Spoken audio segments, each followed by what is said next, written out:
No one in the family wanted it. They laughed when she said she was keeping it. But what was hidden inside her grandfather's old truck was worth more than everything they fought over combined. Subscribe to the channel and comment below where you're watching from. The letter arrived on a Tuesday, slipped beneath the front doors of a narrow apartment on the 3rd floor of a building that smelled permanently of mildew and boiled cabbage. It sat there for hours, face down on cracked linoleum, waiting for someone to come home. When Nadine Hollis finally turned the key that evening, groceries in one arm and her daughter balanced against her hip, she nearly stepped on it. The envelope was thick, cream-colored, and carried the kind of formal weight that never brought good news to people like her. She set everything down on the kitchen counter, which was barely wide enough to hold a cutting board and a stack of unpaid bills. Her daughter, Lily, 4 years old with tangled brown curls and a quiet seriousness beyond her years, clung to her leg while Nadine tore open the envelope. Inside was a letter from a law office she had never heard of, written in language so stiff it felt like it had been carved into the page rather than printed. It informed her that her grandfather, Earl Thomas Hollis, had passed away 11 days earlier in a town she had not visited since childhood. She read the line twice, then a third time, as if expecting the words to rearrange themselves into something easier to understand. Her grandfather was dead. The man who had once let her sit on his lap while he steered a truck down a gravel road, who smelled of engine grease and pipe tobacco, who told her stories about a world she had never seen, that man was gone. And no one had bothered to tell her until a law office sent a form letter to an address she barely remembered giving anyone. Nadine lowered herself into the one chair that still had all 4 legs. Lily climbed into her lap without being asked, pressing a warm cheek against her mother's chest. The apartment was quiet except for the hum of a refrigerator that ran too loud and kept nothing cold enough. Nadine stared at the letter until the words blurred together, then set it aside and held her daughter, letting grief and exhaustion tangle inside her like roots in cracked soil. Life had not been gentle with Nadine Hollis. At 26, she carried the weight of a woman twice her age. She had been raising Lily alone since before the girl could walk, after a man who promised the world disappeared the moment the world asked something of him. She worked 2 jobs, one at a laundromat folding other people's clothes from before sunrise until noon, and another stocking shelves at a discount grocery store until the fluorescent lights gave her headaches that lasted through the night. Her hands were rough and red, her back ached in places she could not reach, and sleep came only in thin, unsatisfying layers that left her more tired than rested. The apartment they lived in was the cheapest she could find, in a city that had no interest in being affordable. 1 bedroom, 1 bathroom with a shower that alternated between scalding and freezing, a kitchen so narrow she could touch both walls with her elbows bent. The windows faced a brick wall across an alley, so letting in just enough light to remind her what she was missing. But it was dry, it was theirs, and the lock on the door worked. In a life measured by small mercies, those counted for something. She had no savings. Her bank account hovered near zero with the reliability of a compass pointing north. Every paycheck was spoken for before it arrived, divided between rent, utilities, food, and the child care she could barely afford, so she could keep working the jobs that barely covered the child care. It was a circle so tight, it felt less like survival and more like suffocation. Her family offered no relief. In fact, Nadine had not spoken to most of them in years. The Hollis family was not large, but it was fractured in ways that made distance feel safer than closeness. Her father, Earl's only son, had died in a warehouse accident when Nadine was 12, leaving behind debts and a silence that filled the house like smoke. Her mother remarried quickly, a man named Dale, who had no patience for another man's daughter, and Nadine learned early that some homes are colder inside than out. By 16, she was gone. By 18, she had stopped looking back. Her grandfather was the one bright thread in a fabric stitched with loss. Earl Hollis had been a quiet, enormous presence in her childhood. A man built like the trucks he loved, with hands that could rebuild a carburetor blindfolded, and a voice that rumbled like a diesel engine at idle. He lived alone on a piece of land outside a town called Sutter's Bend, population barely enough to justify a post office, somewhere in the rolling hills of central Kentucky. The property was modest by any standard. A clapboard house, a leaning barn, a few acres of grass that fought with weeds for dominance, and parked beneath a corrugated metal shelter that had seen better decades, his truck. The truck was a 1968 Ford F-25, with a long bed and a frame that looked like it had been welded together from stubbornness and prayer. Earl called it Big Blue, though it had long since faded from whatever shade it once was into a weathered, sun-bleached gray with patches of rust creeping along the wheel wells like slow-growing ivy. The thing had not moved under its own power in years, maybe longer. Its tires were flat, its windshield cracked in 2 places, and birds had colonized the engine bay with generations of nests. To anyone passing by, it was junk, a relic from a man who could not let go. But to Earl, that truck was everything. He had bought it new the year his son was born, paid for it in cash, earned from years of hauling timber and fixing machinery for every farmer within 50 miles. He drove it to his wedding, drove it home from the hospital the day his boy arrived, drove it through floods, blizzards, and the kind of mud that swallowed lesser vehicles whole.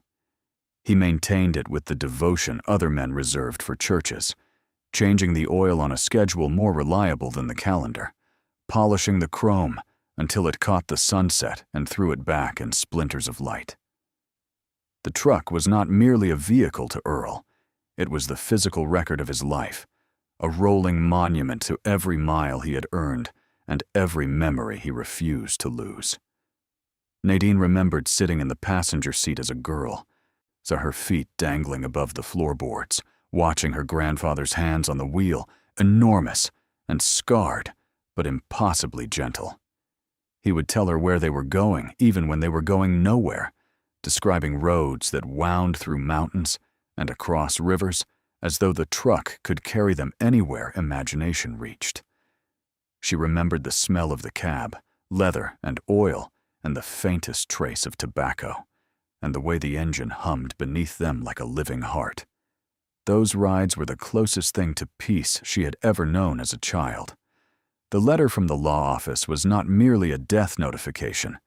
It was an invitation to the reading of Earl's will, scheduled for the following Saturday, at an office in a town Nadine had to look up on a map because she had forgotten the name of the nearest city. The letter noted that Nadine was among the named beneficiaries, though it offered no details about what she might receive. She almost threw it away.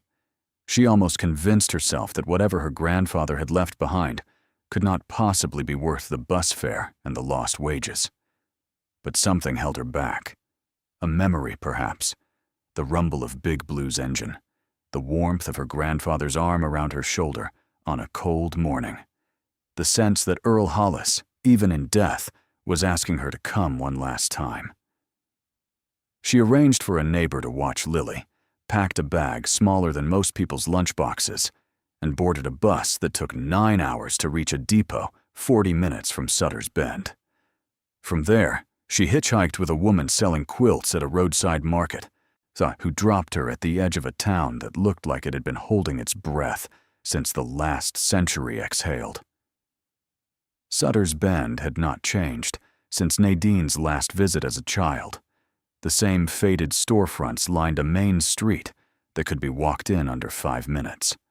The same church steeple rose above rooftops that sagged under the weight of decades. A handful of cars sat parked at angles outside a diner, whose neon sign flickered between open and darkness. The air smelled of cut grass and something metallic that might have been the creek running behind the hardware store, or might have been the slow rust of a town losing its grip on relevance. The law office was above a barber shop, reached by a narrow staircase that groaned with every step. Nadine arrived 10 minutes early and found she was the last to arrive. The small waiting room held 4 other people, all of whom she recognized with the distant clarity of faces seen through fogged glass. Her Uncle Ray, Earl's younger brother, sat in the corner with his arms folded across a chest that had expanded significantly since the last time she saw him. His wife, Connie, perched beside him with the studied patience of someone waiting to collect something owed. Nadine's cousin Derek, Ray's son, leaned against the wall, scrolling through his phone with the bored confidence of a man who had never doubted his place in any room. And beside Derek, her half-sister Jolene, her mother's daughter from the second marriage, sat with legs crossed, examining her nails as though the entire affair were beneath her attention. None of them greeted Nadine with warmth, and Uncle Ray offered a grunt that might have been hello. Connie's eyes swept over Nadine's worn jacket and thrift store shoes with the precision of an auctioneer appraising damaged goods. Derek did not look up from his phone. Jolene, who had never known Earl at all and had no apparent reason to be here beyond proximity and opportunity, gave a smile so thin it barely qualified as an expression. The lawyer, a tired man named Barnwell, with reading glasses perched at the end of his nose, invited them into a room barely large enough for a desk and 6 chairs. He read through the formalities with the enthusiasm of someone reciting a grocery list, then opened the will. Earl Thomas Hollis, it turned out, had been more organized than anyone expected. The house and the land went to Uncle Ray, who nodded as though he had been owed this since birth. The contents of the house, furniture, tools, personal effects, were to be divided between Ray and Connie. A small savings account, just under $11,000, was split between Derek and Jolene, a detail that made Jolene's thin smile widen slightly, and Derek finally look up from his phone. And then Barnwell read the final clause, the one that shifted the air in the room the way a match shifts the air in a dark cave. To my granddaughter, Nadine Rose Hollis, I leave my 1968 Ford F-250, known to those who rode in her as Big Blue. She was the best thing I ever built. I trust Nadine to understand her worth. Silence pressed into the room like floodwater. Then Uncle Ray laughed. Not a small laugh, but a deep rolling bark that shook the papers on Barnwell's desk. Connie joined him with a sharp, pitying chuckle. Derek snorted and returned to his phone. Jolene tilted her head and looked at Nadine with the expression of someone watching a stray dog eat from a garbage can. Ray spoke first, his voice thick with amusement. "Well, there you go, girl. You got the truck." He said the word truck the way someone might say curse. "Hope you brought a tow rope, because that thing hasn't moved since the Clinton administration," Connie added, in a voice dripping with sweetness sharp enough to cut glass. "Honestly, honey, it's probably worth more as scrap than anything else. Maybe you can sell it to a junkyard and buy yourself a nice pair of shoes." Her eyes dropped once more to Nadine's feet, and the cruelty in the gesture needed no translation. Derek did not bother with words. He simply shook his head and laughed under his breath, so a sound that said everything about how little he thought of his cousin and her inheritance. Jolene leaned in with practiced sympathy. "You know, Nadine, if you need help paying to have it hauled off the property, I could chip in a little. I mean, it's the least I could do." The offer was not generosity. It was a performance, designed to make Nadine feel small, while Jolene appeared kind. Nadine felt the heat rise in her face, not from embarrassment, but from something deeper. Something that lived in the marrow of her bones, beside every insult, every dismissal, every time someone looked at her life and decided it was not worth taking seriously. She did not argue. She did not defend herself. She had learned long ago that people who laugh at you do not listen when you speak. Instead, she signed the papers that Barnwell placed in front of her, kind of accepted the keys that were old and heavy enough to feel like a small weapon in her palm, and walked out without looking back. The drive to Earl's property took 20 minutes in a borrowed car that Barnwell arranged through a local mechanic. The road wound past farms and fields that stretched to the horizon in shades of green and gold, interrupted only by the occasional fence post or rusted mailbox. Nadine kept the window down, letting the warm air push through the car and carry with it the scent of wild grass and turning soil. She had forgotten how the world smelled outside the city, how the air could feel clean enough to drink. Earl's property appeared around a bend, like a photograph pulled from a drawer. The house stood smaller than she remembered, its white paint now mostly gray, so its porch sagging on one side like a tired man leaning on a cane. The yard was overgrown but not wild, as if the land itself had been mourning quietly and forgotten to keep up appearances. The barn tilted at an angle that suggested it had made peace with gravity years ago. And there, beneath the corrugated shelter, sat Big Blue. Nadine stopped the car at the edge of the gravel drive and sat for a moment, just looking. The truck was exactly as she remembered, and nothing like she remembered at the same time. It was larger than childhood memory suggested, heavier, more substantial, but it was also more damaged. Rust had claimed territory along both fenders and crept down the doors in orange streaks, like dried tears. The tires were not merely flat, but cracked. The rubber split from years of sitting in sun and cold without relief. The windshield wore its fractures like old scars. Bird droppings covered the hood in patterns that might have been abstract art if viewed by someone feeling generous. The truck bed was filled with debris, fallen leaves, broken branches, a bird's nest the size of a dinner plate, and what looked like the remains of a tarp that had surrendered to the elements long ago. She walked toward it slowly, keys in hand, feeling the weight of her grandfather's final words. She was the best thing I ever built. I trust Nadine to understand her worth. The phrasing had struck her even in the lawyer's office, though the laughter around her had drowned out the thought before it could form fully. Now, standing alone in the quiet of the property, the words returned with force. Earl had not said the truck was the best thing he ever owned. He said, built, as though the truck were something more than a factory product, as though he had made it into something personal, something that carried meaning beneath its steel and rust. Nadine placed her hand on the driver's door. The metal was warm from the afternoon sun, and beneath her fingers she felt the texture of decades, smooth in some places, rough in others, like the skin of a very old and very patient creature. She pulled the handle.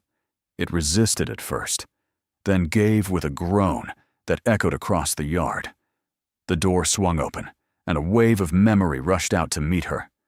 Leather, oil, tobacco, time. The cab was dusty, the seat cracked in several places, the dashboard faded to the color of bone. But everything was there. The steering wheel she used to grip with both hands, the bench seat where she had curled up during long drives, the rearview mirror her grandfather had adjusted every morning, as though the world behind him might shift overnight. She slid into the driver's seat and sat there, hands on the wheel, staring through the cracked windshield at a world filtered by damage and light. For a long moment, she did not think about the laughter, the mockery, the looks of pity. She thought only of her grandfather's voice, low and steady, telling her that some things in this world look broken, but carry more inside them than anything that shines. She had not understood those words as a child. She understood them now, with the full weight of a life spent being underestimated. Evening crept in around the edges of the sky, painting the clouds in shades of amber and violet. Nadine locked the truck, walked back to the house, and let herself in with a key she found hidden beneath a stone frog near the front step, exactly where Earl had always kept it. The house smelled of dust and silence, but beneath those layers, she caught the ghost of pipe tobacco and strong coffee. She wandered through the rooms, touching surfaces, opening drawers, feeling the presence of a man who had lived modestly and loved deeply. In the kitchen, she found a cupboard filled with canned goods, still within date. In the bedroom, a quilt folded neatly on a bed that had been made with military precision. In the workshop attached to the back of the house, tools hung on pegboard walls in arrangements so careful they resembled art installations. Earl had been a man who believed in order and taking care of things, in the quiet dignity of maintenance, and everything in this house reflected that belief. Nadine slept that night in her grandfather's bed, wrapped in the quilt that smelled faintly of cedar and something she could only describe as safety. She slept better than she had in months, though the bed was harder than her own, and the house made sounds she did not recognize. When she woke before dawn, she lay still for a while, listening to the world outside the window. Birds she could not name sang in patterns she had never heard in the city. Wind moved through the grass with a sound like breathing. Somewhere in the distance, a cow announced itself to the morning with a low, unhurried call. She made coffee from grounds she found in a canister on the counter, brewed in a percolator that sat on the stove like it had been waiting for her. The coffee was strong, far stronger than anything she could afford at home, and it filled her mouth with warmth that spread through her body and settled the restless ache that lived permanently between her ribs. She stood on the porch and drank it slowly, watching light return to the land in increments, as though the sun were being careful not to rush. The family's words from the reading replayed in her mind, softer now, stripped of their immediate sting, but still present, like bruises fading from purple to yellow. Hope you brought a tow rope, worth more as scrap. Buy yourself a nice pair of shoes. Help paying to have it hauled off. Each comment had been designed to shrink her, to remind her of her place in a family that measured worth in dollars and laughed at anything that could not be immediately converted into cash. But standing here, and on land that had belonged to a man who saw value where others saw nothing, Nadine felt something shift inside her. Not anger, not defiance, but a quiet clarity. A recognition that the people who mocked her had never understood Earl, and therefore could never understand what he had left behind. She finished her coffee, rinsed the mug, and walked outside to the truck. The morning light caught the rust on Big Blue's frame and turned it gold. For a moment, the old Ford looked almost noble, a warrior resting after decades of service, scarred but unbroken.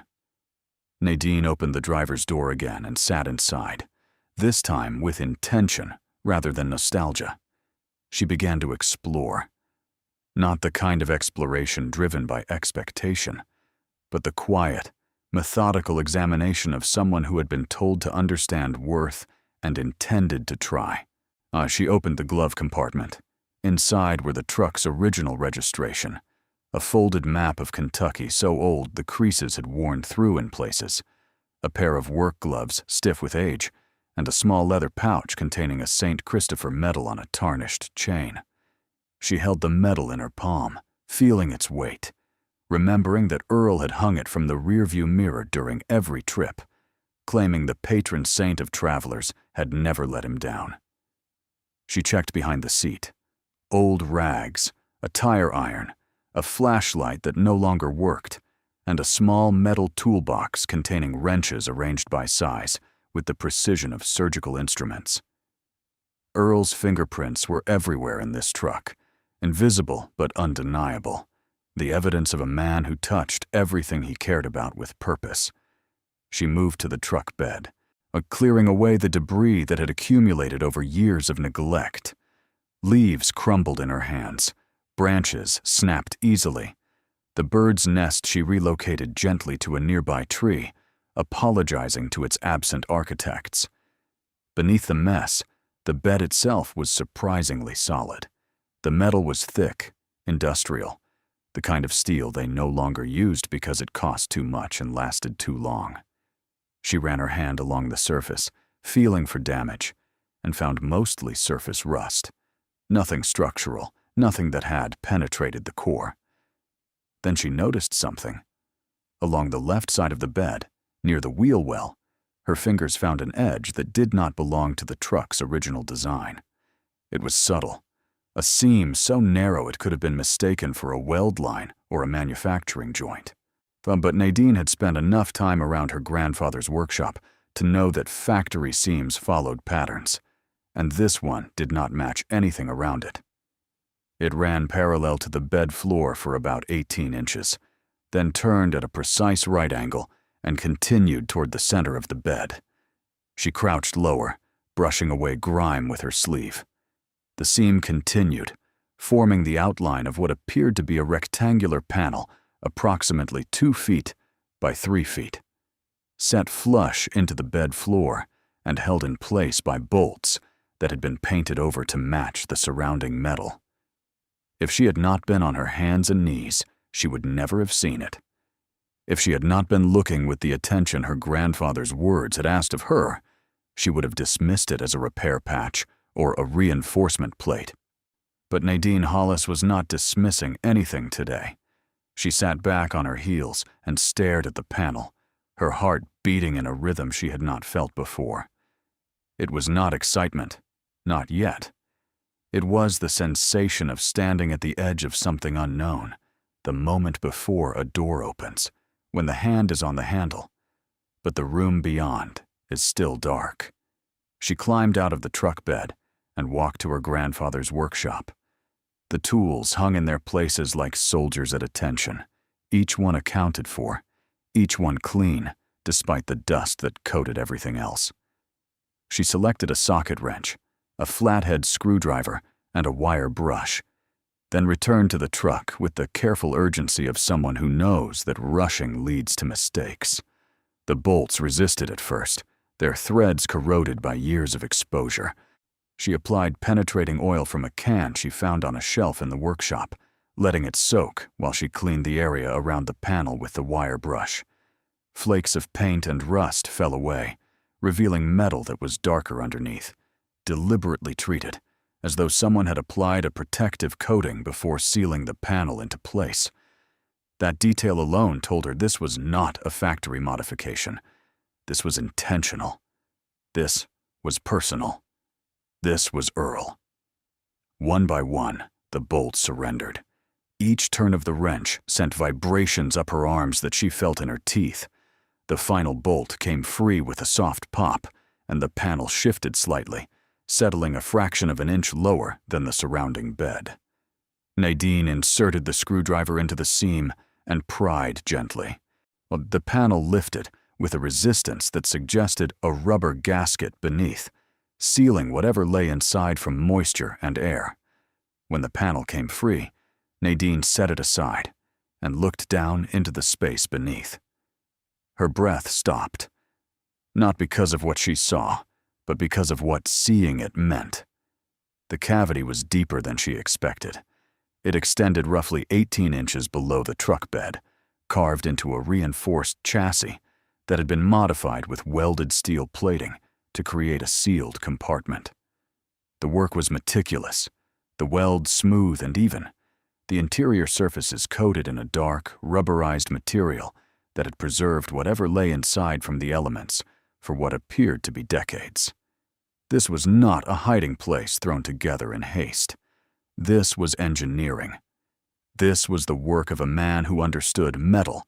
He understood time, understood that some things must be protected not for years, but for generations.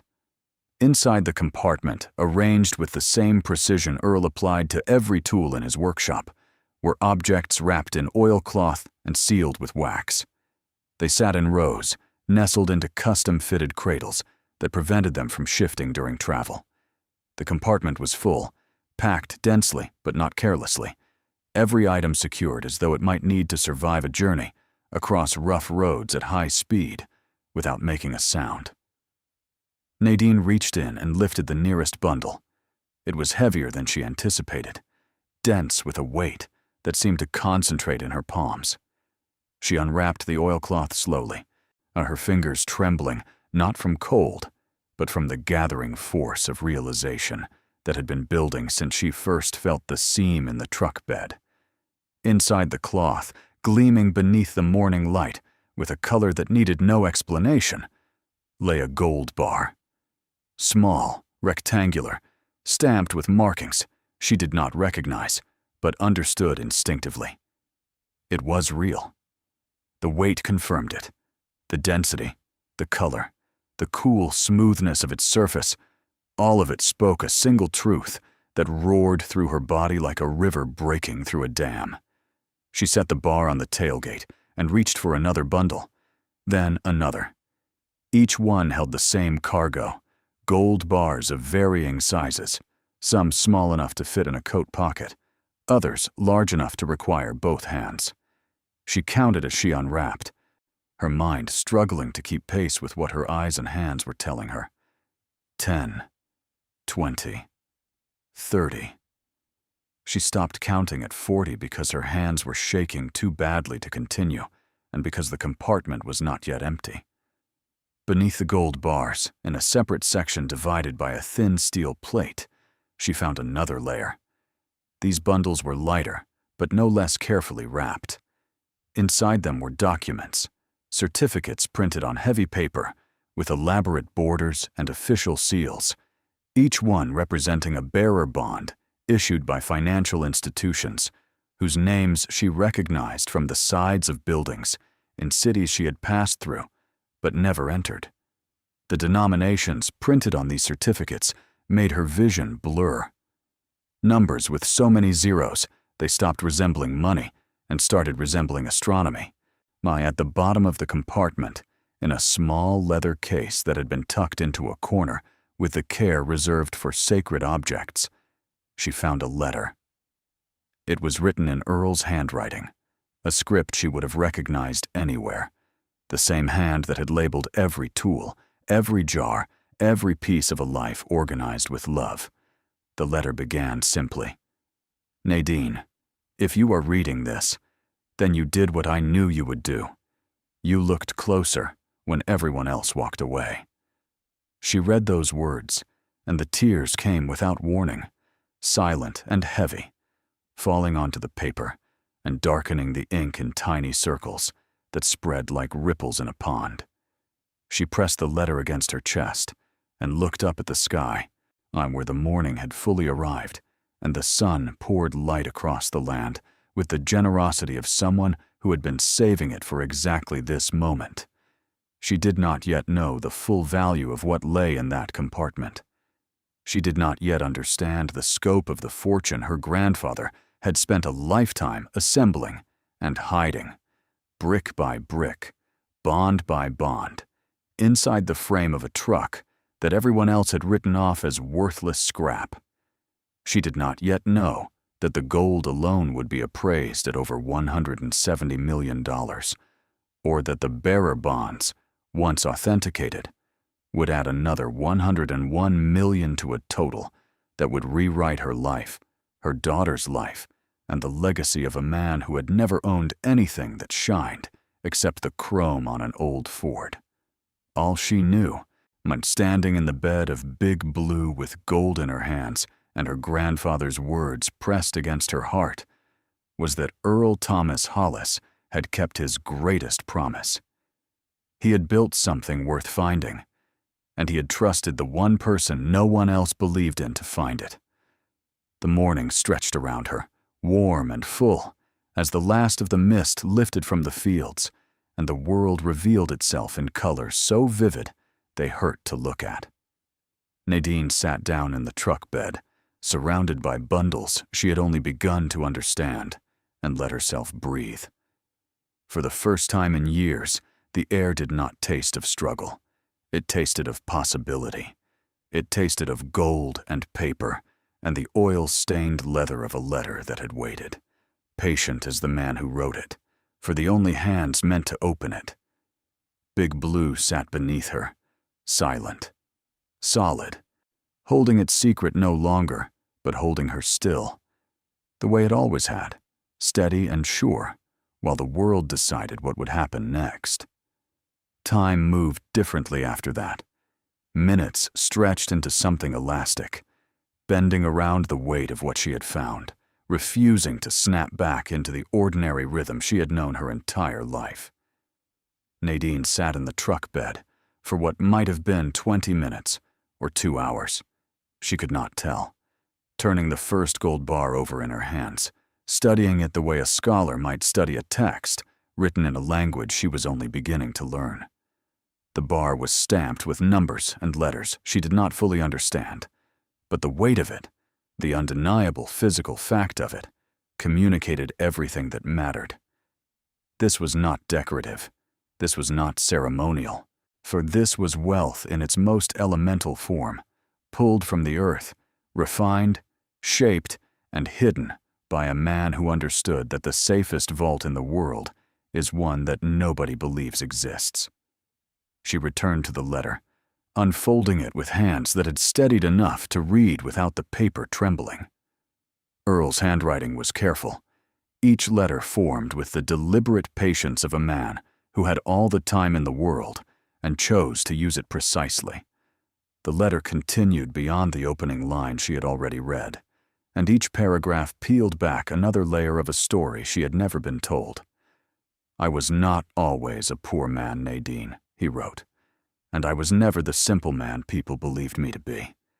When I was young, before your father was born, I worked the coal seams in eastern Kentucky. Not in the mines themselves, though I spent time there too, but in the business of moving what came out of the ground. I drove trucks. I hauled loads that other drivers refused because the roads were too narrow, the grades too steep, the pay too uncertain. But I was not afraid of uncertain pay. I was afraid of standing still." The letter described how Earl had saved every spare dollar from years of dangerous hauling work, living on less than any man should, while watching his earnings accumulate in accounts he told no one about. He had no interest in banks, he explained. Banks were institutions that served the wealthy and tolerated the rest. Instead, he converted his savings into gold, purchasing small quantities over decades through dealers he trusted, men who understood discretion and valued loyalty above all things. "Gold does not lie," he wrote. "It does not lose its nerve in a panic. It does not depend on the promises of men in suits who have never dirtied their hands. Gold is honest because it is real. You can hold it, weigh it, test it. It answers to no one. That is why I chose it." The bearer bonds had come later, acquired during a period in the 1980s and early 1990s when Earl had expanded his understanding of wealth preservation beyond physical metal. He described purchasing them through channels that were legal but unconventional, taking advantage of a financial system that, at the time, allowed anonymous instruments of significant value to be held by anyone who possessed them. He acknowledged that the world had changed since then, that regulations had tightened, that the bonds would require careful handling. But he assured Nadine that every acquisition had been legitimate, say every dollar earned through work that left calluses on his palms and diesel fume in his lungs. "I built the compartment in Big Blue myself," the letter continued. "I spent 3 winters on it, working in the barn after dark, when no one could see, and no one would ask questions. I welded the reinforcements, fitted the gaskets, designed the cradles to hold each piece without movement. The truck became my safe. It sat in plain sight, and no one ever looked twice. That was the beauty of it. People see what they expect to see. They expected an old man with an old truck, and that is all they ever saw." The final paragraphs of the letter shifted in tone, moving from explanation to instruction, from history to hope. Earl wrote about Nadine specifically, about watching her from a distance as she grew up, and about the letters he had written but never sent, about the phone calls he had made to people in her town just to hear secondhand that she was alive and surviving. He described the pain of knowing that his granddaughter struggled while he sat on a fortune he could not safely give her without drawing attention that might destroy them both. I could not help you while I was alive, Nadine. Not the way I wanted to. If anyone had known what was in that truck, they would have come for it. Family, strangers, the government, all of them. I had to wait. I had to trust that you would come when I was gone, that you would sit in the cab the way you used to, that you would look at Big Blue not as scrap, but as something worth understanding. I trust you because you are the only one who ever saw the truck the way I did. Not as a thing to be used or sold, but as something that carried a life inside it. The letter closed with an instruction. Find a man named Walter Brennan in Lexington. He is a lawyer I have known for 40 years. He has copies of every purchase record, every receipt, every document you will need to prove that what I left you was earned honestly. He will help you protect it. Do not tell anyone else until Walter has secured everything legally. Not your uncle. Not your cousin. Not anyone who laughed when they heard what I left you. They will come around soon enough. Let them. Nadine folded the letter and pressed it against her chest once more, closing her eyes against the morning sun that now hung fully above the tree line, casting long shadows across the yard and warming the metal of the truck bed until it glowed. She understood now what her grandfather had meant in the will. She was the best thing I ever built. The truck was not merely a vehicle, it was a vessel, a life's work disguised as a relic, waiting for the one person who would not dismiss it. And I trust Nadine to understand her worth, not the truck's worth, her own worth. Earl had known that the world would mock her inheritance, and he had counted on her strength to look past the mockery and find the truth. She climbed out of the truck bed and walked to the porch, sitting in the same chair where Earl must have sat 1,000 evenings, watching the sun descend behind the hills. Her mind was a storm of competing forces. Joy crashed against fear, relief tangled with disbelief. The practical urgency of protecting what she had found wrestled with the emotional enormity of understanding what her grandfather had done for her across a lifetime of silent devotion. She thought of Lily, her daughter, who wore second-hand clothes and ate meals calculated to the penny. Her daughter, who had never complained because she had never known anything different. Her daughter, who deserved a life that did not require her mother to choose between groceries and electricity every month. The thought of Lily's face, of telling her one day what her great-grandfather had built and hidden and entrusted to them, brought a fresh wave of tears that Nadine did not try to stop. She thought of the apartment with its mildew and its narrow kitchen and its view of a brick wall. She thought of the laundromat and the grocery store and the fluorescent lights that gave her headaches. She thought of every bill that had arrived with the certainty of a sentence, every phone call from collectors whose voices carried the casual cruelty of people who have never known what it feels like to have nothing. All of that, every moment of grinding, exhausting survival, now existed on one side of a line that this morning had drawn through the center of her life. On the other side of that line was Big Blue and everything she held. But Nadine was not naive. She had lived long enough in a world that punished the unprotected to know that discovery was only the beginning.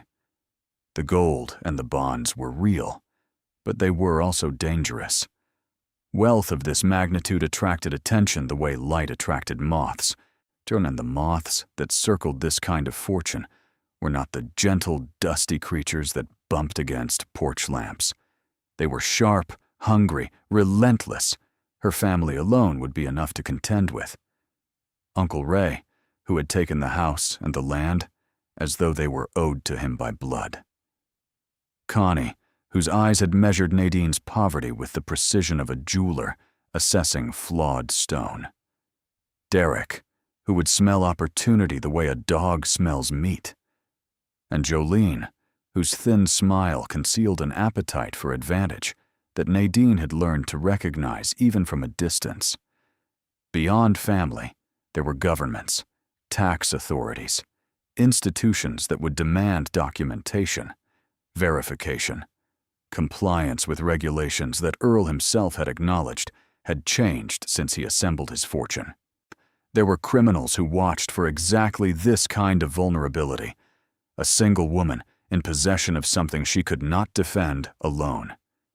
There were lawyers and accountants and advisors, some honest and some not, all of whom would appear the moment word spread, circling like birds of prey above a field, suddenly rich with life. Earl had anticipated all of this. His letter had been specific. Find Walter Brennan. Do not tell anyone else until everything is secured. The old man had understood the landscape of threat as clearly as he had understood the landscape of his Kentucky hills. He had spent a lifetime building protections, not just in steel and gaskets, but in relationships and legal frameworks that would shield the fortune once it was finally revealed. Nadine's job now was to follow his path, step by careful step, on with the same patience and discipline that had allowed Earl to accumulate a fortune, while the world saw only a poor farmer with a broken truck. She went inside and searched for a phone. Earl's landline still worked, its cord stretching from a wall-mounted unit in the kitchen to a receiver that felt heavy enough to serve as a weapon. She dialed the number from the letter and waited through 4 rings before a voice answered, calm and professional, with the measured cadence of a man accustomed to conversations that mattered. Walter Brennan confirmed who he was before Nadine finished her first sentence. He had been expecting this call, he said, though he had hoped it would not come for many more years. He asked Nadine 3 questions that she answered correctly, details only she and Earl would have known, names and dates, and a description of the St. Christopher medal that now hung from her fingers. Satisfied, he told her not to move anything, not to tell anyone, and not to leave the property until he arrived the following morning. She hung up the phone and stood in the kitchen, listening to the silence of a house that now felt less like a memorial and more like a command post. The afternoon light angled through the window above the sink, catching dust motes in columns of gold that reminded her, with a sharp and sudden ache, of the metal waiting in the truck outside. She spent the rest of the day doing exactly what Walter had instructed. Nothing. She did not move the gold. She did not remove the bonds from their compartment. She replaced the panel in the truck bed and hand-tightened the bolts, and then covered the area with the debris she had cleared away that morning, restoring Big Blue to its appearance of neglect. If anyone drove past the property, they would see what they had always seen. A sagging house, an old barn, a truck that belonged in a junkyard. The camouflage Earl had spent decades perfecting remained intact, and Nadine understood now that preserving it was not paranoia, but survival. That evening, she called the neighbor watching Lily and explained that she needed to stay one more day, inventing a story about paperwork at the lawyer's office that required additional signatures. The neighbor agreed without complaint, mentioning that Lily had been playing quietly all afternoon with a set of wooden blocks and seemed content. The image of her daughter stacking blocks in a stranger's living room, and unaware that her life was about to change in ways that defied imagination, pierced Nadine with a tenderness so fierce it made her grip the phone until her knuckles whitened. Night came slowly to Sutter's Bend, the sky bleeding through shades of orange and red, before surrendering to a darkness so complete that stars appeared in numbers Nadine had never seen from her apartment window. She sat on the porch with a glass of water, listening to crickets and the distant murmur of the creek, watching the silhouette of Big Blue beneath its shelter. The truck looked different to her now, not just physically, but metaphysically. It was no longer an old vehicle. It was a cathedral, a vault, a love letter written in steel and gold, and the patient labor of a man who had decided that the most important thing he could do with his life was ensure that someone he loved would never have to suffer the way she had been suffering. Nadine did not sleep much that night. She lay in Earl's bed with the quilt pulled to her chin, staring at the ceiling where shadows moved in patterns shaped by wind and moonlight. Her mind replayed the day in sequences that felt too large for a single human life to contain. The letter, the seam in the truck bed, the first bar of gold in her hands, the numbers on the bearer bonds, the voice of Walter Brennan confirming that everything she had found was real. Each memory generated its own cascade of emotions, and Nadine let them come without resistance, an understanding that this was the process of transformation, and that transformation, like everything worth having, required endurance.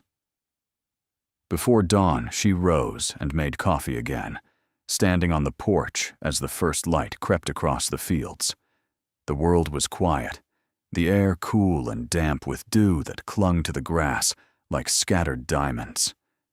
Big Blue sat in its shelter, unchanged, unremarkable, carrying its fortune with the same silence it had maintained for decades. Nadine sipped her coffee and waited for Walter Brennan, for the next chapter, for the life that was coming to meet her, whether she was ready for it or not. She was ready. She had always been ready. Earl had known that before she did. And somewhere, in whatever place old men go when they have finished building what they were put on earth to build, and she believed he was watching, and she believed he was proud. Walter Brennan arrived at 20 minutes past 8 the following morning, driving a dark green sedan that looked as though it had been washed and polished specifically for this occasion. He was not what Nadine had expected.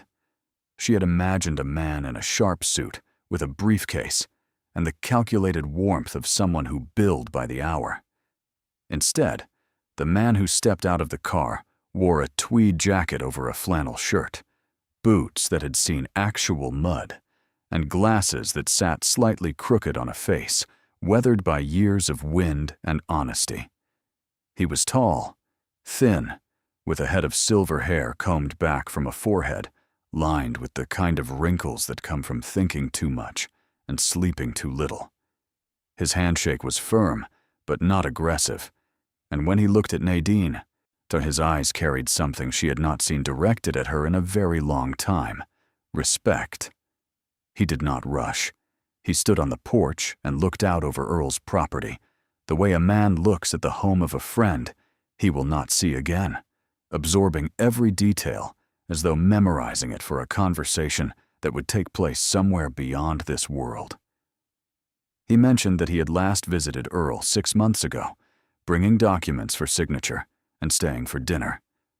Earl had cooked stew, he said, the same recipe he had been making for 40 years, and they had sat on this very porch afterward, watching the stars appear while Earl talked about Nadine, the way fathers talk about children who have exceeded every expectation.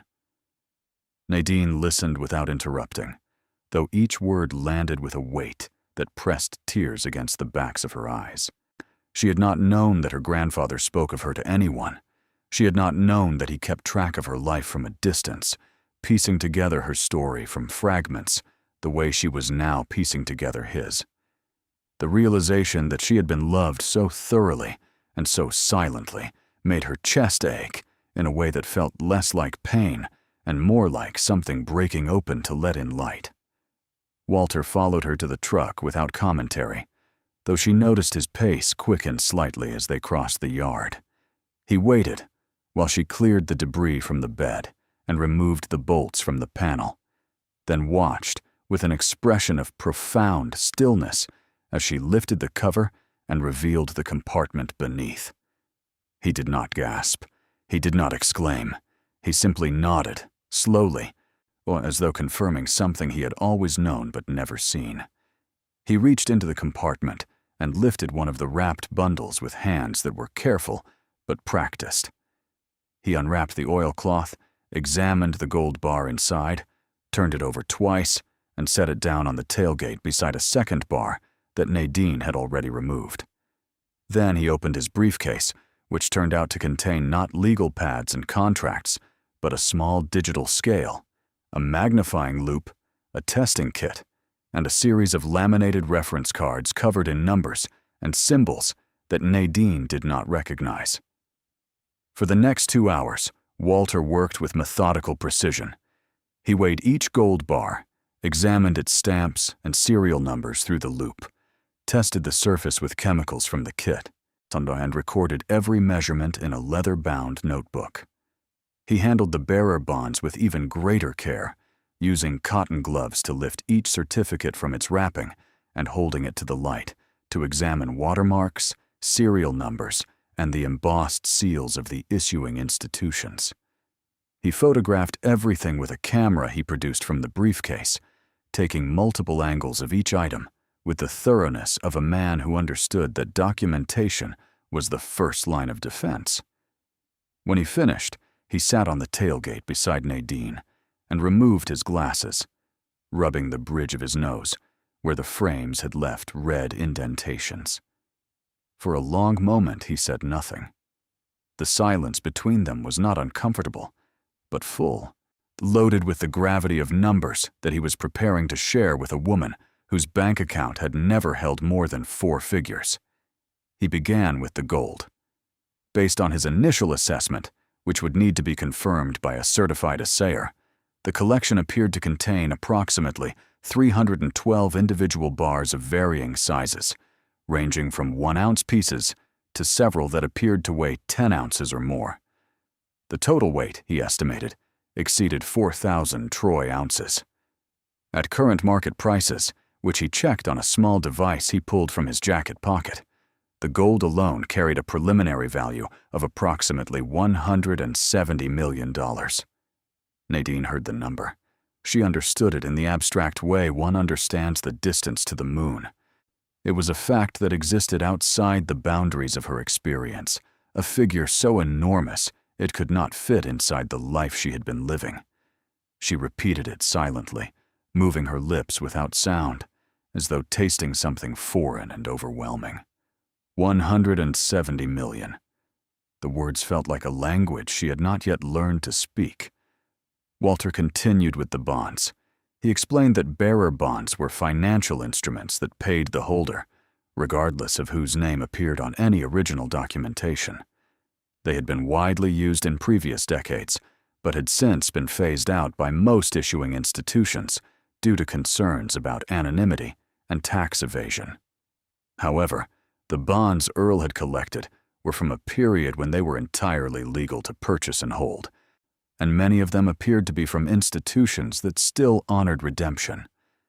The face values printed on the certificates he had examined totaled approximately $101 million, though the actual redemption value might vary depending on accrued interest, institutional policies, and verification processes. Combined, Walter said, the preliminary total stood in the vicinity of $271 million. He said the number as calmly as a man announcing the temperature, but his hands, folded in his lap, pressed together with a tension that betrayed the magnitude of what he was reporting. Nadine did not speak for a long time.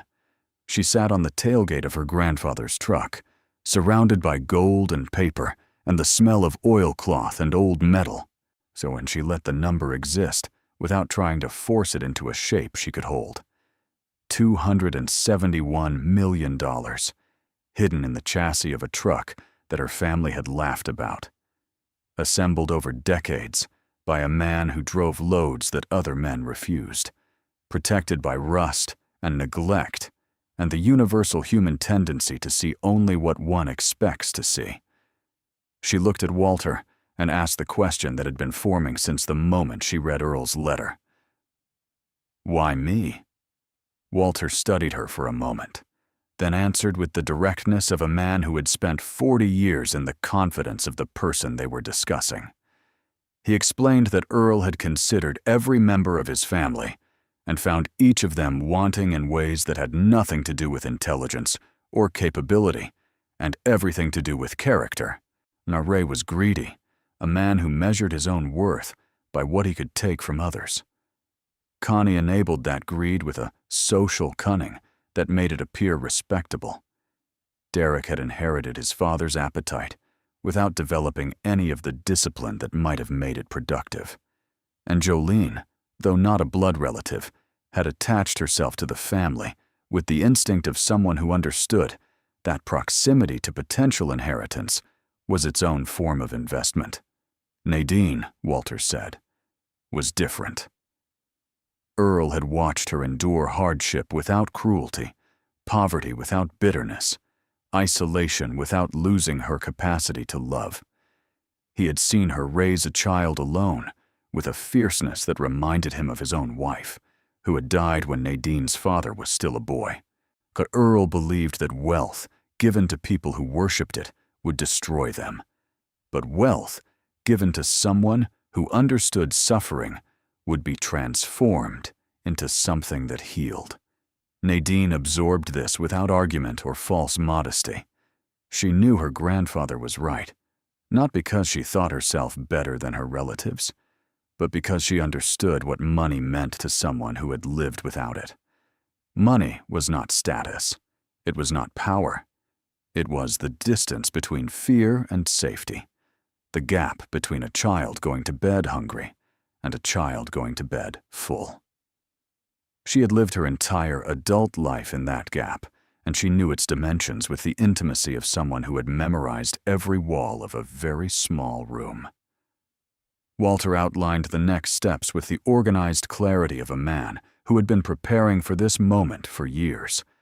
He would arrange for a certified precious metals assessor to visit the property within the week, accompanied by armed private security that he had already retained on Earl's behalf through a trust established years earlier.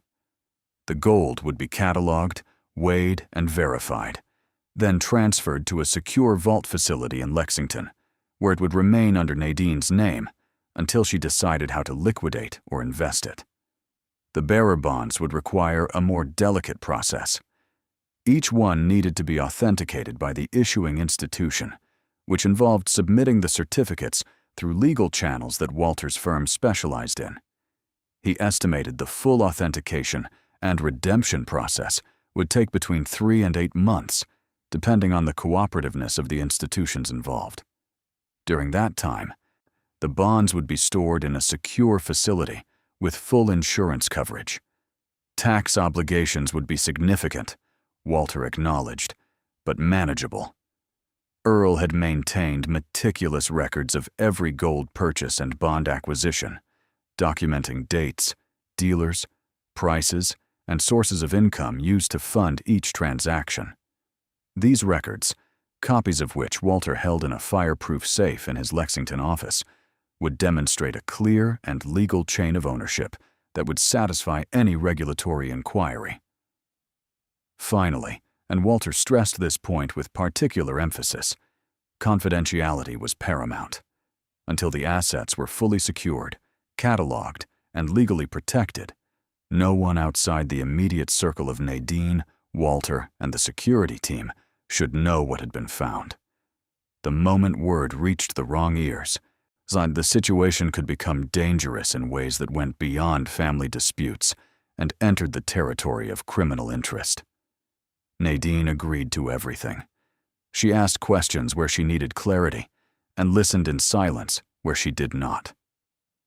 By the time Walter packed his briefcase and shook her hand again, the sun had climbed past noon and the shadows had shortened to stubby marks beneath the trees.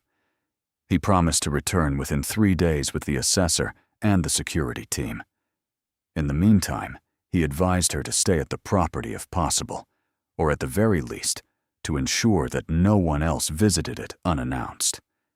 She watched his car disappear down the road, trailing dust that hung in the air like a curtain slowly falling. And then she was alone again with the truck, and the knowledge that her life had been irreversibly divided into before and after. The assessor arrived on Thursday, a quiet woman named Dr. Elaine Whitmore, who carried herself with the precision of a surgeon and the patience of a professor. She was accompanied by two men in dark clothing who said nothing, positioned themselves at opposite ends of the property, and watched the perimeter with the attentive stillness of people for whom vigilance was not a choice, but a profession. Walter returned as well, this time with an additional briefcase containing insurance documents and a portable safe for transporting the most valuable items. The assessment took the better part of 2 days. Dr. Whitmore examined each gold bar with instruments Nadine had never seen before, including a device that measured density through sound waves and another that analyzed the surface composition at a molecular level. She worked in the barn, which had been swept clean and set up with folding tables and battery-powered lamps that cast the space in a clinical white light. Each bar was photographed, weighed on 3 separate scales for accuracy, tested for purity, and cataloged with a serial number that corresponded to a record in a database she maintained on an encrypted laptop. The bonds received similar treatment. Dr. Whitmore examined them under ultraviolet light, checked their paper composition, verified watermarks against a reference library she carried on a hard drive, and cross-referenced serial numbers with databases maintained by financial institutions. She worked with cotton gloves and forceps, handling each certificate as though it were a page from an ancient manuscript rather than a financial instrument. Her face betrayed nothing during the process, neither surprise nor boredom, only the absolute concentration of someone performing work they had spent a lifetime mastering. On the second evening, as the security team maintained their silent watch outside and the barn hummed with the sound of equipment powering down, Dr. Whitmore sat across from Nadine at the kitchen table and delivered her findings.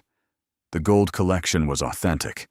Every bar tested pure to at least 999 parts per thousand, consistent with refinery-grade bullion. The total weight came to 4,173 troy ounces. At the current spot price, this placed the gold's market value at approximately $173 million, slightly higher than Walter's initial estimate. The bearer bonds presented a more complex picture. Of the total collection, the majority appeared genuine and in good condition. Several had matured and carried accrued interest that increased their redemption value beyond face amount. A small number showed signs of age-related deterioration that might complicate redemption, but would not eliminate it. Dr. Whitmore's preliminary assessment placed the combined face and accrued value of the authenticated bonds at approximately $98 million, with a potential upside of several million more, depending on institutional negotiations. The combined total, Dr. Whitmore stated, adjusting her glasses with a gesture that struck Nadine as almost apologetic, stood at approximately $271 million. She added that this figure would fluctuate with gold prices and bond redemption outcomes, but that the floor, the absolute minimum assuming conservative estimates across every variable, would not fall below $240 million. Nadine sat at her grandfather's kitchen table and absorbed numbers that belonged to a world she had never inhabited. She thought of the laundromat, of the discount grocery store, of the apartment with its one working lock and its view of a brick wall. She thought of the bus ride that cost her a day's wages, the hitchhike with the quilt seller, the walk through a town that time had forgotten. She thought of the lawyer's office and the laughter that had filled it when her name was read beside the words, "Old Truck." She did not cry this time. Something had shifted inside her since the first morning, a settling of emotional ground that allowed her to receive this information without being overwhelmed. The tears would come later, she knew, in private moments, when the enormity caught up with her. For now, she felt something closer to steel than sadness, a resolve forming in the same forge that had shaped the compartment beneath Big Blue's bed. She was becoming the person her grandfather had believed she already was. The following week unfolded with the efficiency of a military operation orchestrated by a country lawyer who turned out to be anything but simple. Walter coordinated the transfer of the gold to a secure vault in Lexington, a process that involved 3 armored vehicles, 6 armed guards, and a route plan to avoid every major highway and populated area. The gold traveled in stages, each shipment insured for amounts that required signatures from underwriters who had to be briefed individually and sworn to confidentiality. The bonds were packaged in archival-grade containers and transported separately, accompanied by Dr. Whitmore herself, who insisted on personally overseeing their placement in a climate-controlled facility designed for the preservation of rare documents. Walter filed the necessary legal paperwork to establish Nadine as the sole and rightful owner of every asset, citing Earl's will, the purchase records, and the chain of custody that stretched back decades without a single gap or inconsistency. Nadine returned to her apartment on a Tuesday, 9 days after she had left. The bus ride back felt different. The same cracked seats, the same diesel smell, the same passengers staring at phones or out windows with the vacant eyes of people in transit between one disappointment and the next.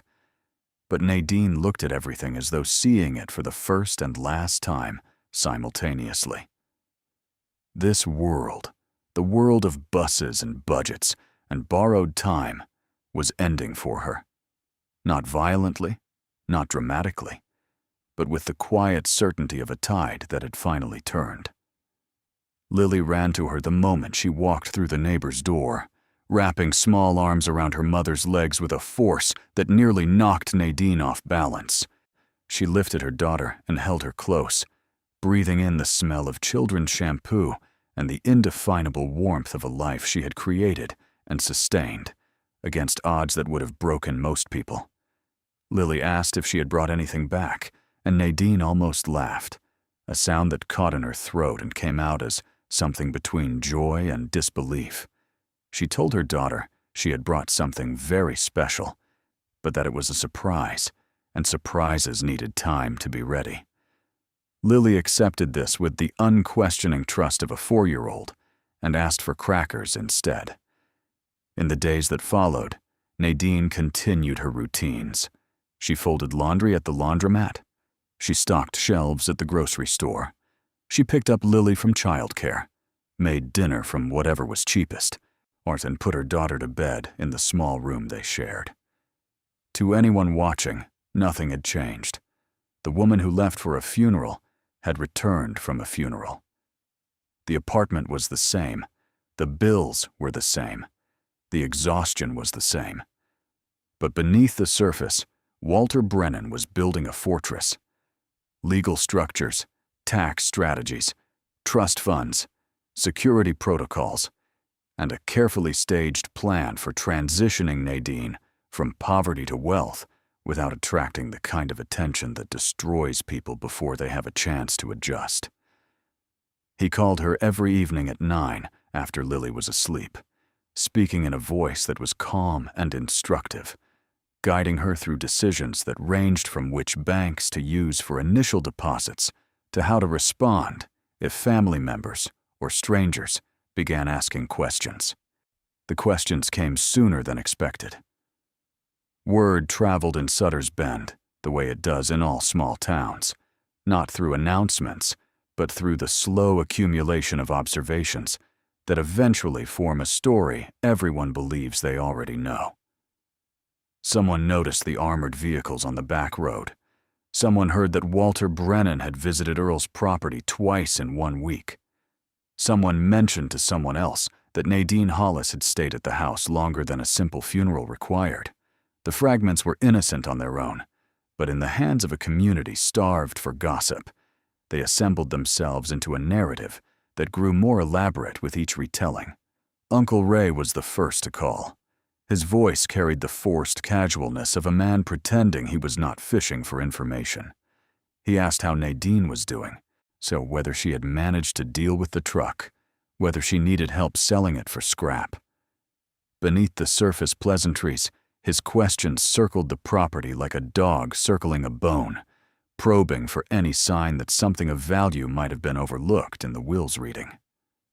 Nadine answered politely, kept her responses short, and offered nothing. She told him the truck was still sitting where it had always been, and that she was figuring out what to do with it. Ray laughed his big, rolling laugh and said she should not waste time on a pile of rust when she had real problems to deal with. He hung up, sounding satisfied, but Nadine heard the undercurrent of suspicion that ran beneath his words like a creek beneath ice. Connie called the next day, using a different approach.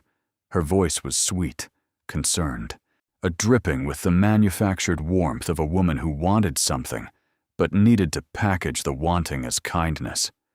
She asked about Lily, about the apartment, about whether Nadine was keeping up with her bills. She mentioned, with the precision of a surgeon placing a scalpel, that the property in Sutter's Bend would need to be maintained now that Ray owned it, and that the truck should really be removed before it became a liability. She offered, again, to help arrange for its disposal, suggesting she knew a man who bought old vehicles for parts and might give Nadine a few $100s for the trouble. Nadine declined politely, said she was handling it, and ended the call with her jaw clenched so tightly her teeth ached. Derek texted. His message was blunt and devoid of pretense. "Heard you were at Grandpa's place for a while. Are everything cool?" Nadine replied with a single word. "Fine." He did not respond, but she imagined his face as he read it, the slight narrowing of eyes that meant calculations were being performed behind a screen of indifference. Jolene was the most creative. She sent a long email, written with the emotional vocabulary of a self-help book, expressing her grief over Earl's passing and her concern for Nadine's emotional well-being. She suggested they meet for coffee, just the two of them, to reconnect as family and support each other through this difficult time. The email was beautiful in its construction, each paragraph building toward an intimacy that had never existed between them, designed to create a channel through which information might eventually flow. Nadine read it twice, admiring its craftsmanship the way one admires a well-built trap, and then archived it without responding. Walter had warned her about all of this. He called it the circling phase, the period when family members sense that something has changed, but cannot yet identify what. Their instincts, honed by years of proximity to Earl's property and the unspoken belief that anything of value should flow in their direction, would sharpen with each unanswered question. Eventually, he said, the circling would stop and the direct approach would begin. When that happened, Nadine would need to be ready. 3 weeks after the discovery, the authentication process for the bearer bonds reached its first milestone. Walter called with news that 16 of the largest certificates had been verified as genuine by their issuing institutions and were cleared for redemption. The combined value of those 16 bonds alone exceeded $37 million. The money would be deposited into a trust account Walter had established in Nadine's name, protected by legal structures that made it unreachable by anyone she had not explicitly authorized. The first deposit arrived on a Friday afternoon. Nadine checked the account balance on a phone she had borrowed from the library, using a secure app Walter had installed. The number on the screen was $37,412,000. She stared at it while sitting in a plastic chair in the children's section of the public library, and surrounded by picture books and the sound of a toddler arguing with his mother about whether elephants could fly. The contrast between the number on the screen and the world around her was so extreme, it bordered on absurdity. She closed the app, returned the phone to her pocket, and helped Lily pick out a book about a rabbit who built a boat. The gold liquidation began the following week.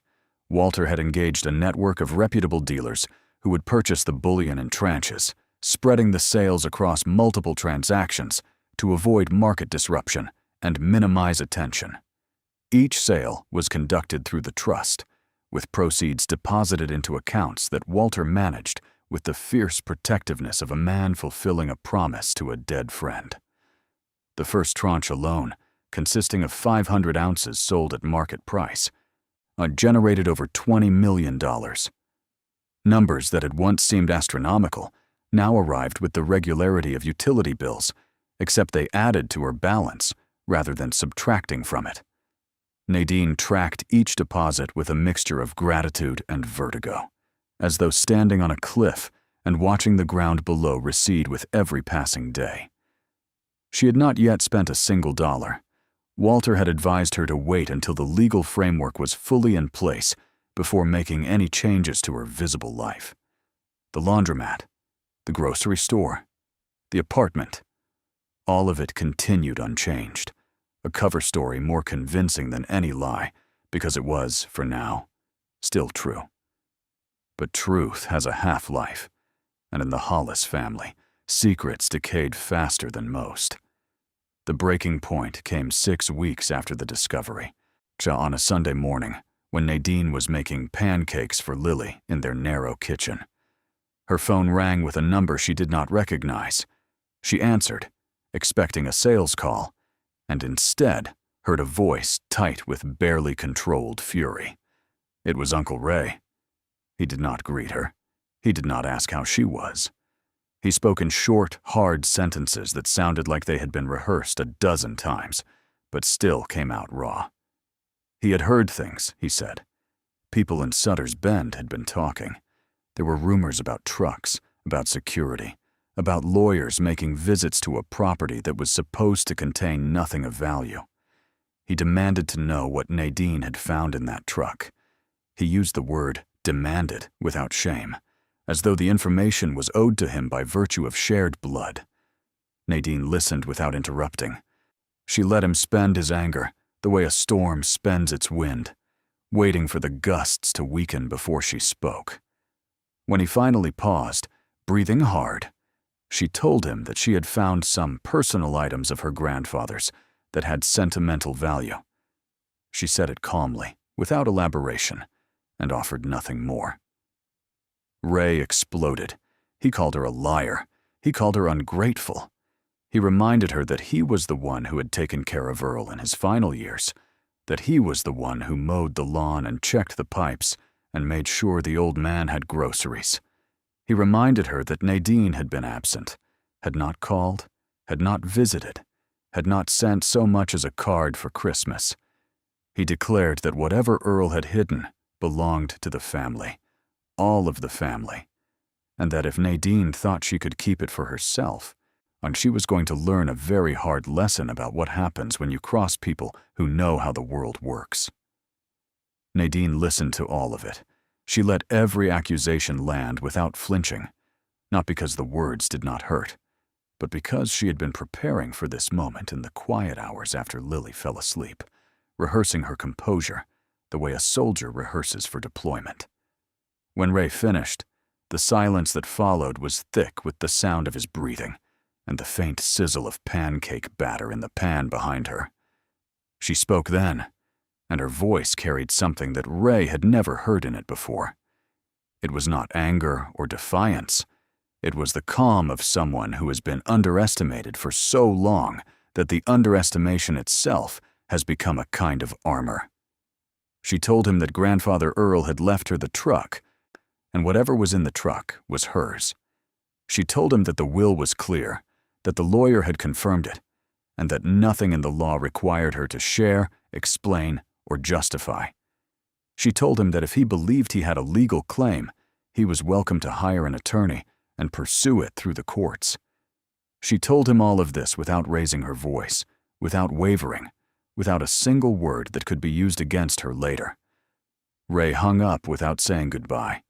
The slam of the call's disconnection echoed in the small kitchen, like a door shutting on a room Nadine would never enter again. Connie called an hour later, approaching from a different angle, but driving toward the same destination.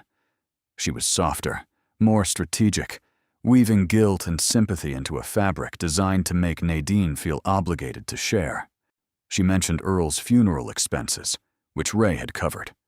She mentioned the cost of maintaining the property.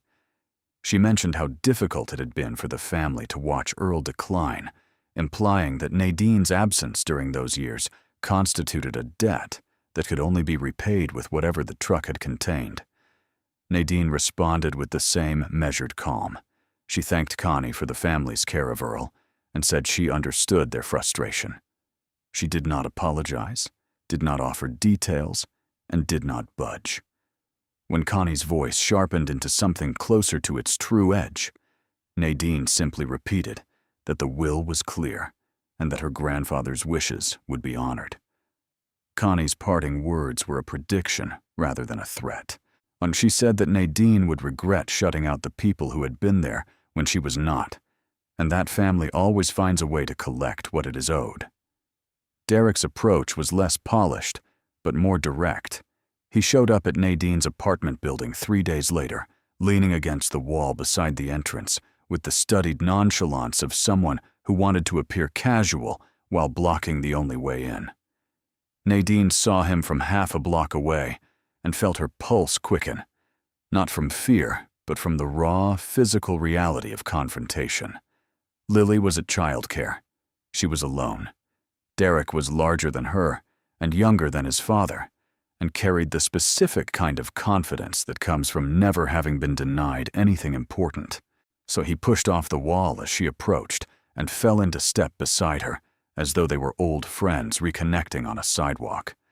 His tone was lighter than his parents' had been, almost amused, as though this entire situation were a misunderstanding that could be resolved over a casual conversation.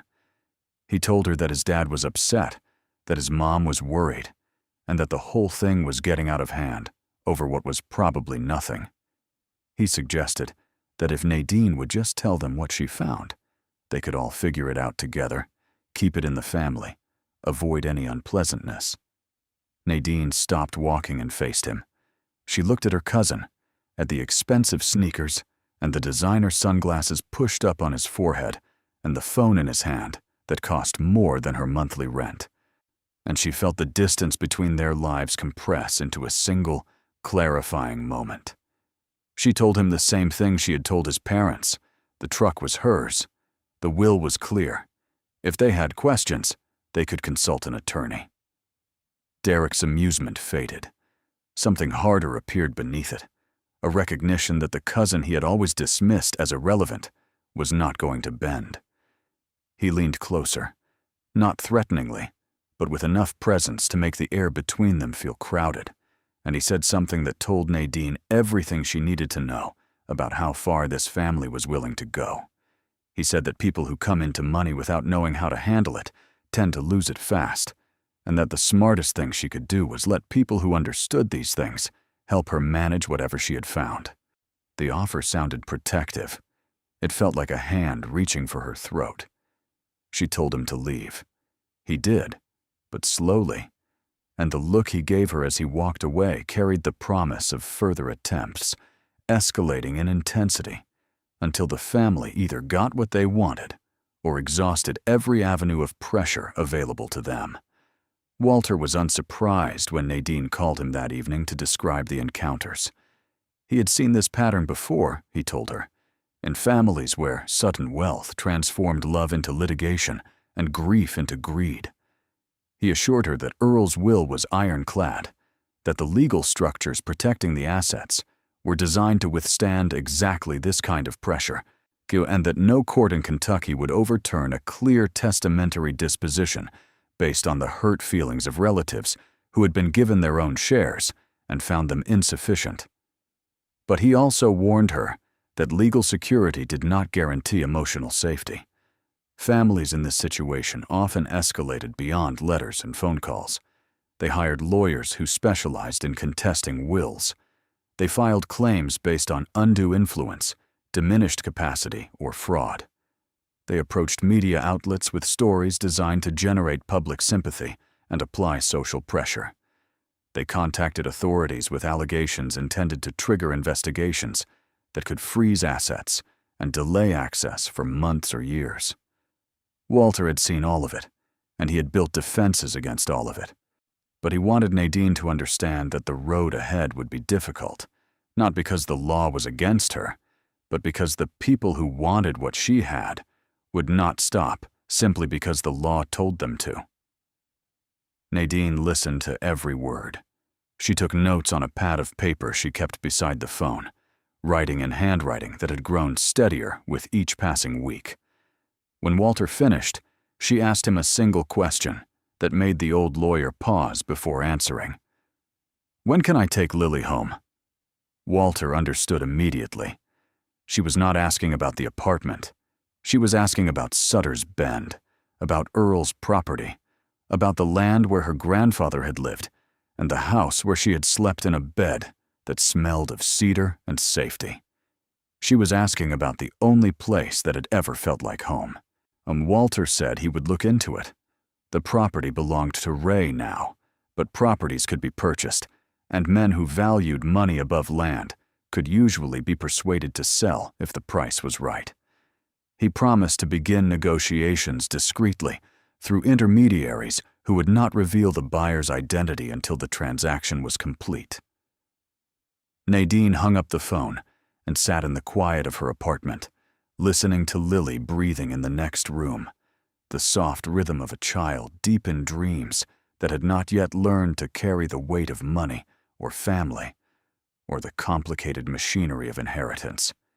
She closed her eyes and pictured Big Blue, sitting in its shelter with its secret finally told, its purpose fulfilled, its body still solid, despite everything the world had done to make it look worthless. She pictured her grandfather in the driver's seat, one hand on the wheel, the other resting on the bench beside him, where a small girl had once sat with her feet dangling above the floor. She heard his voice, low and rumbling, telling her where they were going, even when they were going nowhere. She felt the engine humming beneath them, steady and sure, carrying them forward on roads that wound through mountains and across rivers toward a future he had spent his entire life preparing for her. She opened her eyes. The apartment was dark. The city murmured outside the window. Somewhere below, a car horn sounded and faded. She rose from the chair, checked the lock on the door, and walked to the room where Lily slept. She stood in the doorway, watching her daughter's chest rise and fall, and she made a promise. Not in words, because the most important promises never need them. A promise written in the same language Earl had used when he welded steel plates into the frame of an old truck and filled the space between them with gold. A promise that said, "You will never go without again. You will never know the weight I carried. You will grow up in a world where the door opens instead of closing, where the ground is solid instead of crumbling, where the people who love you have the means to show it in ways that matter." She returned to the kitchen, poured a glass of water, and drank it slowly while standing at the counter. The water tasted of pipes and chlorine, the familiar flavor of a life measured in small mercies. But even that taste was changing now, thinning, fading, being replaced by something cleaner and sweeter. The taste of the future that was coming, and steady and unstoppable, like water rising through stone. Outside, the city continued its indifferent hum. Inside, Nadine Hollis stood alone in a kitchen, barely wide enough for one person, and held in her hands the invisible weight of $271 million, a grandfather's love, and the absolute certainty that the people who had laughed at her inheritance were about to discover exactly how wrong they had been. The legal challenge came faster than even Walter had predicted. 10 days after Ray's phone call, a process server appeared at Nadine's apartment building and handed her an envelope containing a formal complaint filed in the circuit court of the county, where Sutter's Bend sat like a fading dot on a road map no one consulted anymore. The document was thick, printed on heavy paper, and filled with language designed to intimidate anyone who had never seen the inside of a courtroom. Ray and Connie had hired an attorney, a man from Louisville, whose website featured a photograph of himself standing before a mahogany desk with the confident posture of someone who charged $500 an hour and believed every penny was deserved. The complaint alleged that Earl Thomas Hollis had been of diminished mental capacity at the time his will was executed, that the bequest of the truck to Nadine represented an irrational departure from the decedent's established pattern of familial generosity, and that any assets discovered within or associated with the vehicle rightfully belonged to the estate, which should be redistributed according to the principles of equitable inheritance. Nadine read every word with the careful attention of someone who had learned that the most dangerous weapons in the world are not made of metal, but of language. She understood the strategy immediately. Ray was not claiming the truck itself. He was claiming everything inside it, arguing that Earl could not have intended for a rusted vehicle to serve as a vessel for hidden wealth, and that the true intent of the will must have been to leave Nadine a sentimental token while the family retained ownership of anything of genuine financial value. It was clever. It was the kind of argument that sounded reasonable in the abstract, the kind that a judge unfamiliar with Earl Hollis might find persuasive if the only evidence presented was the testimony of a devoted brother who had mowed the lawn and bought the groceries, while a distant granddaughter lived in poverty and never called. Strip away context, and the story Ray was telling was sympathetic. A hard-working family man overlooked in favor of an absent relative who appeared only when there was something to gain. But Walter Brennan had spent 40 years preparing for exactly this argument. When Nadine called him that evening, her voice steady but her hands trembling around the phone, he told her to breathe. Then he told her to trust him. Then he told her what he intended to do. Walter filed a response within 72 hours that dismantled Ray's complaint with the surgical precision of a man who had studied every angle of attack and built a defense against each one decades in advance. He submitted Earl's medical records from the past 5 years, signed by 3 different physicians, each confirming that the man had been of sound mind and sharp judgment until his final weeks. He submitted the will itself, which had been executed in the presence of 2 independent witnesses and notarized by a clerk who had no connection to any member of the Hollis family. He submitted Earl's own handwritten letters, including the one addressed to Nadine, demonstrating a coherent, deliberate, and specifically articulated intent to bequeath the truck and its contents to his granddaughter. Most devastatingly, Walter submitted a sworn affidavit describing 40 years of legal counsel, during which Earl had explicitly discussed his estate plan, his reasons for each bequest, and his specific rationale for leaving the truck to Nadine. The affidavit quoted Earl directly from notes Walter had taken during their meetings and preserved in his files. In Earl's own words, transcribed with the precision of a man who understood that someday they would matter, the old farmer had explained that Ray would receive the house because Ray valued property, that Derek and Jolene would receive money because money was all they understood, and that Nadine would receive the truck because she was the only person in his life who had ever loved something for what it was rather than what it was worth. The court scheduled a hearing for the following month. Walter assured Nadine that the outcome was not in doubt, but he also prepared her for the experience of sitting across a room from family members who would say things about her that could not be unsaid. He told her that the courtroom was a place where truth and cruelty often wore the same face, and that the only defense against both was the quiet certainty of knowing who you are and what you deserve. During the weeks before the hearing, something unexpected happened. Nadine received a phone call from a woman she had never met, a reporter named Catherine Voss, who worked for a regional newspaper and had heard through courthouse records that a will contest involving a significant undisclosed inheritance was underway in rural Kentucky. Catherine was not aggressive or pushy. She introduced herself with a warmth that felt genuine and explained that she covered human interest stories for the paper and asked if Nadine would be willing to share her perspective on the situation. Nadine declined, politely but firmly, following Walter's instructions about media contact. But the call unsettled her for a reason she did not immediately understand. It was not the threat of exposure. Walter had already anticipated media interest and prepared strategies for managing it. What unsettled her was the realization that her story, the story of a single mother who found a fortune hidden in a truck that everyone else had dismissed as worthless, was the kind of narrative that people consumed with the same appetite they brought to fairy tales and disaster footage. She was becoming a story, and stories, once released into the world, belonged to everyone who told them. The hearing arrived on a gray morning in early autumn, when the trees along the highway had just begun to turn, and the air carried the first crisp edge of a season changing. Nadine wore the best clothes she owned, both dressed in clothes that announced expense rather than taste.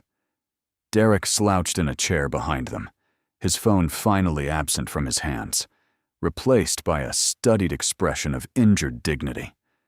Jolene was not present, a detail that suggested she had calculated the odds and decided that proximity to a losing argument was not in her interest.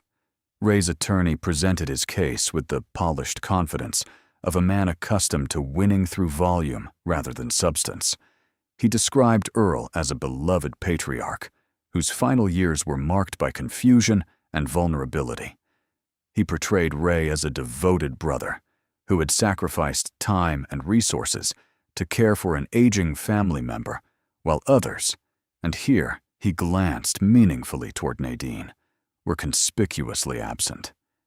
He argued that the will's unusual bequest, leaving a worthless vehicle to a distant relative while passing over those who had provided direct care, was evidence of either undue influence or cognitive decline. Walter's response was devastating in its quietness. He did not raise his voice. He did not gesture dramatically or pace before the bench. He simply presented the evidence, piece by piece, with the unhurried confidence of a man laying bricks in a wall that would stand for centuries. The medical records, the witness's testimony, Earl's own words, read aloud in a courtroom so silent that the scratching of the court reporter's keys sounded like applause. When Walter read the passage from Earl's letters, in which the old man explained why each family member received what they did, the room changed. The judge leaned forward slightly. Ray shifted in his seat. Connie's composure, unmaintained through careful control for the entire proceeding, flickered like a flame in a draft. The words were Earl's, plain and honest, spoken from beyond the grave with the authority of a man who had never needed eloquence, because truth was eloquent enough on its own. The judge ruled from the bench that same afternoon, a rarity that Walter later told Nadine signaled how clear-cut the case was. The will was valid. The bequest was intentional. The truck and everything contained within it belonged to Nadine Rose Hollis, free and clear, with no obligation to share, explain, or apologize. The complaint was dismissed with prejudice, meaning it could not be refiled, and Ray's attorney was instructed to advise his clients that any further harassment of the beneficiary could result in sanctions. So Nadine did not look at Ray as the ruling was read. She did not look at Connie or Derek or the empty chair where Jolene should have been. She looked at Walter, who sat beside her, with his hands folded and his expression unchanged, as though the outcome had never been in question. When their eyes met, he gave the smallest nod, a gesture so restrained it might have been invisible to anyone else. But to Nadine, it said everything. Earl's plan had worked. The fortress had held. The treasure was safe. She walked out of the courthouse into an afternoon that had brightened while she sat inside, the gray clouds parting to reveal a sky so blue it seemed painted by someone who wanted to remind the world that beauty still existed. Walter walked beside her, his pace slower now, the tension of the hearing releasing from his body in increments that showed in the way his shoulders dropped and his stride softened. He stopped at the bottom of the courthouse steps and turned to face her. For a moment, neither of them spoke. Then Walter reached into his jacket pocket and produced a small, worn photograph. It showed a young man standing beside a brand-new 1968 Ford F-250, its paint gleaming, its chrome catching the light, its bed empty, but filled with the promise of everything it would one day carry. The young man was grinning, one hand on the truck's hood, the other shading his eyes against a sun that looked warm and generous. It was Earl. Decades before, time and weather and silence had shaped him into the man Nadine remembered. Walter handed her the photograph and said that Earl had given it to him years ago, with instructions to pass it along when the time was right. Then he shook her hand, climbed into his green sedan, and drove away, leaving Nadine standing on the steps of a courthouse in a small Kentucky town, holding a photograph of a young man and his truck, and feeling for the first time in her life that the ground beneath her feet was not going to give way. She stood there until the sun moved past the tree line, and the shadows grew long enough to cool the pavement. Then she tucked the photograph into her blazer pocket, beside the St. Christopher medal she had carried every day since finding it in the glove compartment, and she walked toward the bus stop, toward Lily, toward the life that was waiting for her with the patience of a grandfather who had never stopped believing she would arrive. The bus ride home after the courthouse felt like traveling through two worlds at once. The one outside the window was the same as always: highway shoulders littered with fast food wrappers, gas stations with prices that climbed like ladders nobody wanted to stand on, billboards advertising things no one in the seats around her could afford.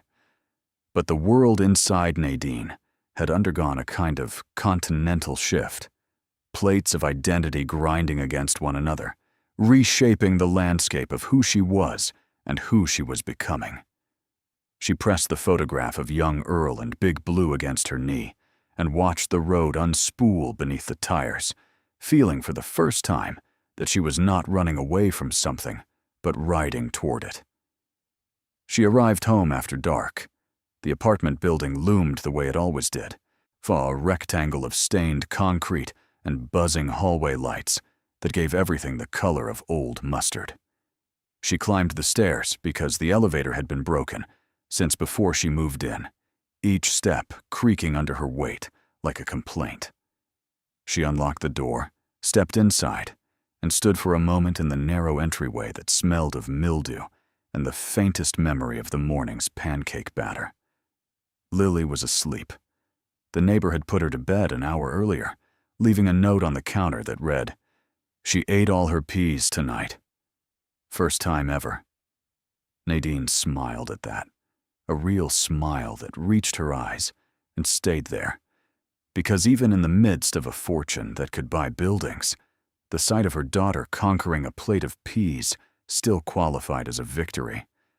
She tiptoed into the bedroom and stood in the doorway, watching the small shape beneath the blankets rise and fall with the unhurried rhythm of a child who trusted the world to be safe while she slept.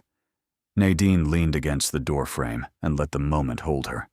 She did not sleep well that night either, but the wakefulness was different now. It was not the grinding anxiety of bills and deadlines and the fear that one unexpected expense would collapse everything she had built from cardboard and prayer. It was the wakefulness of anticipation, of standing at the threshold of a door that had swung open so wide she could not yet see all the rooms on the other side. Walter called the next morning with news that the remaining bearer bonds had entered the final stage of authentication. He estimated that within 60 days, the full portfolio would be redeemed and deposited. The gold sales were proceeding on schedule, with each tranche generating deposits that arrived in the trust account with the quiet regularity of a heartbeat. The total liquid assets now exceeded $140 million, with the remainder expected to follow in stages over the coming months. He also told her that he had begun quiet negotiations to purchase Earl's property from Uncle Ray. The approach had been made through a real estate attorney in Lexington, who had no connection to Walter or to the Hollis family, presenting as a buyer interested in rural Kentucky land for agricultural development. Ray, true to the nature Earl had described in his letters, had responded with immediate enthusiasm. The property he had inherited as a birthright, and accepted as though the world owed it to him, was, in his estimation, worth approximately $120,000, a figure he considered generous given the condition of the house and the acreage involved. Walter instructed the intermediary to offer $150,000, enough above asking price to discourage negotiation and accelerate the closing. Ray accepted within 48 hours, signing paperwork that transferred the deed without bothering to ask why a stranger would pay a premium for a property that produced nothing but memories and weeds. He did not visit the land one final time. He did not walk through the house or pause by the graves on the small rise at the back of the property.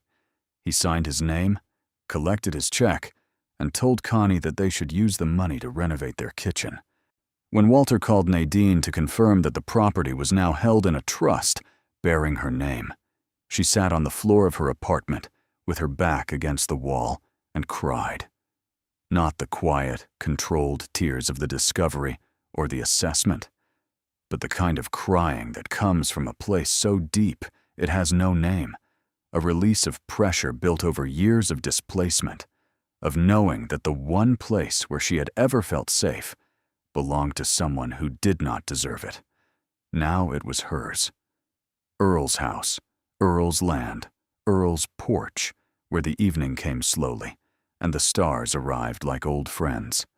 Hers and Lily's, and whatever family they would become in the years ahead. She gave notice at both jobs the following week.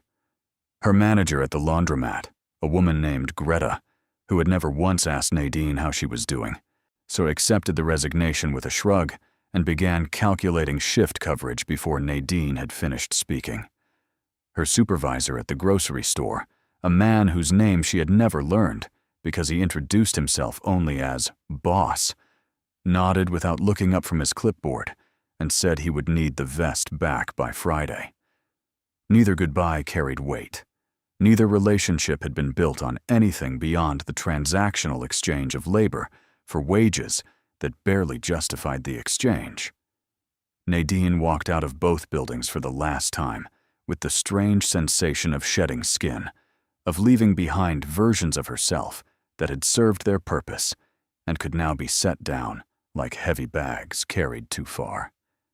The move to Sutter's Bend happened gradually, not because Nadine lacked the resources for speed, but because Walter insisted on a measured transition that would protect both her privacy and her emotional health. He had seen what sudden wealth did to people who tried to change everything at once. The human mind, he explained, was not designed to process transformation at the speed of money. It needed time to adjust, to integrate the new reality with the old identity, to avoid the psychological whiplash that turned lottery winners into cautionary tales and inheritors into strangers to themselves. So Nadine moved in stages. First, she traveled to Sutter's Bend alone and spent 3 days in Earl's house, cleaning, repairing, and restoring order to rooms that had been closed since the funeral. She washed windows that had not seen a cloth in years, by letting light pour into spaces that had grown accustomed to dimness. She swept floors, scrubbed counters, and aired out closets that smelled of mothballs and the faint sweetness of cedar planks Earl had installed decades ago to protect his wife's quilts. She repaired the sagging porch with lumber from the hardware store in town, driving nails with a hammer she found hanging on its designated hook in the workshop, its handle worn smooth by Earl's grip. She did not hire contractors. She did not bring in decorators or designers or any of the specialists that wealth made available. She did the work herself because the work itself was the point. Each repaired board, each cleaned surface, each window open to the morning air was an act of reclamation, not just of a house, but of a connection to the man who had built his life within its walls. By the time she finished, the house looked not renovated, but restored, returned to a version of itself that Earl would have recognized and approved. She found things as she worked, small artifacts of her grandfather's life that told stories no letter could fully contain. A drawer in the bedroom held a stack of birthday cards he had bought for Nadine over the years, one for each birthday since she left home, each one signed in his careful handwriting, sealed in an envelope with her name on the front, never sent. She sat on the edge of the bed and opened them one by one, reading the simple messages inside. Happy birthday to my granddaughter. Thinking of you today. Hope this year brings you something good. 12 cards in total, one for every year of silence between them, on proof that the distance she had felt from her grandfather had existed only in geography and never in his heart. In the workshop, she discovered a journal tucked behind a row of paint cans on the top shelf. The pages were filled with Earl's handwriting, smaller and more private than the careful script of his letter, recording thoughts he had apparently needed to express, but had no one to share them with. He wrote about the weather, about the condition of the crops, about Baxter the neighbor's dog, who visited every Tuesday, as though keeping an appointment. But woven between the mundane entries were passages about Nadine, fragments of information he had gathered through his quiet network of contacts, a mention of Lily's birth that he had heard about through a woman who worked at the county records office, a note about Nadine's address change that he recorded with the precision of a man updating a file he considered sacred. One entry, dated 3 years before his death, read simply, "The truck is ready. Everything is inside. Now I wait." The brevity of those words carried a weight that made Nadine close the journal and press it against her chest, standing alone in the workshop where her grandfather had spent 3 winters welding a fortress into the frame of a vehicle the world would dismiss as scrap. He had been waiting. All those years of silence, of unsigned cards and uncompleted phone calls, he had been waiting for the moment when his plan would be activated by the one event he could not prevent, his own departure from the world. The patience required for that kind of waiting was staggering to contemplate, on the discipline that bordered on devotion, sustained across years by nothing more than faith in a granddaughter he could not contact, and a plan he could not explain. The second stage brought Lily. Nadine drove her daughter to Sutter's Bend in a car she had purchased, a sensible sedan, not flashy, not expensive enough to attract attention, but reliable in the way that only mattered to someone who had spent years depending on public transit and the kindness of strangers. Lily sat in the back seat with a stuffed rabbit and a picture book, watching the landscape change from concrete and billboards to fields and fences and the distant blue line of hills that rose like a promise against the sky. When they pulled into the gravel driveway, so Lily pressed her face against the window and said a single word that contained more wonder than any sentence Nadine had ever heard. "Big," she said. And it was. The world here was big, in ways the apartment had never allowed. Big sky, big trees, big silence that wrapped around them like a blanket knitted from the absence of traffic and sirens and the constant urban hum that Lily had never known was optional. Nadine carried her daughter to the porch and set her down on the top step. Lily looked at the yard, at the barn, at the metal shelter where Big Blue still sat, and then looked up at her mother with the expression of a child who senses that something important is happening, but does not yet have the vocabulary to ask what. Nadine knelt beside her and said, "This is where your great-grandfather lived, and now it is where we live, too." Lily considered this information with the gravity of a 4-year-old assessing a major life development, then asked if there were any bugs in the yard. When Nadine said yes, probably a great many, Lily slid off the porch and ran into the grass to find them, and the sound of her laughter rose into the Kentucky air like something the land had been waiting to hear. The weeks that followed were a slow miracle of their own. Nadine enrolled Lily in a small preschool in Sutter's Bend, where the class sizes were tiny and the teachers knew every child by name within the first hour. She introduced herself to the community, not as a woman who had come into money, but as Earl Hollis's granddaughter who had come home. The distinction mattered. In a town this small, the identity was built on relationships rather than balance sheets, and Nadine understood instinctively that the fastest way to earn distrust was to lead with wealth. The people of Sutter's Bend remembered Earl. They remembered his truck, his quiet manner, his willingness to help anyone who asked without expecting anything in return. They remembered the way he would drive Big Blue to a neighbor's property to haul hay or pull a stuck vehicle from a ditch, refusing payment with a wave of his hand and a smile that said helping was not a favor, but a duty. When they learned that his granddaughter had returned to live in his house and raise her daughter on his land, they welcomed her with the cautious warmth of people who had been disappointed before, but still believed in the possibility of good neighbors. Nadine began making changes, but she made them quietly, in the way Earl had done everything, without announcement or fanfare.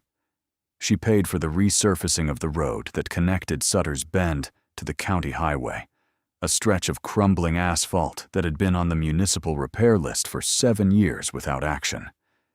She funded the renovation of the town's only school, which had been operating with a leaking roof and textbooks old enough to list the Soviet Union as an active nation. She established a scholarship fund at the county community college in Earl's name, open to any student from the region who demonstrated need and determination, the two qualities her grandfather had valued above all others. She did not attach her name to any of these projects. The road was repaired by a construction company that cited a private grant. The school renovation was attributed to an anonymous donor whose identity the principal was instructed never to reveal. The scholarship fund bore Earl's name, not hers, because Nadine understood that legacy was not about being seen, but about being felt. Word traveled, as it always does in places where people pay attention to one another, not out of nosiness, but out of necessity. The improvements to the town did not go unnoticed, and the quiet frequency with which good things began happening after Nadine's arrival created a connection in people's minds that no amount of anonymity could fully sever.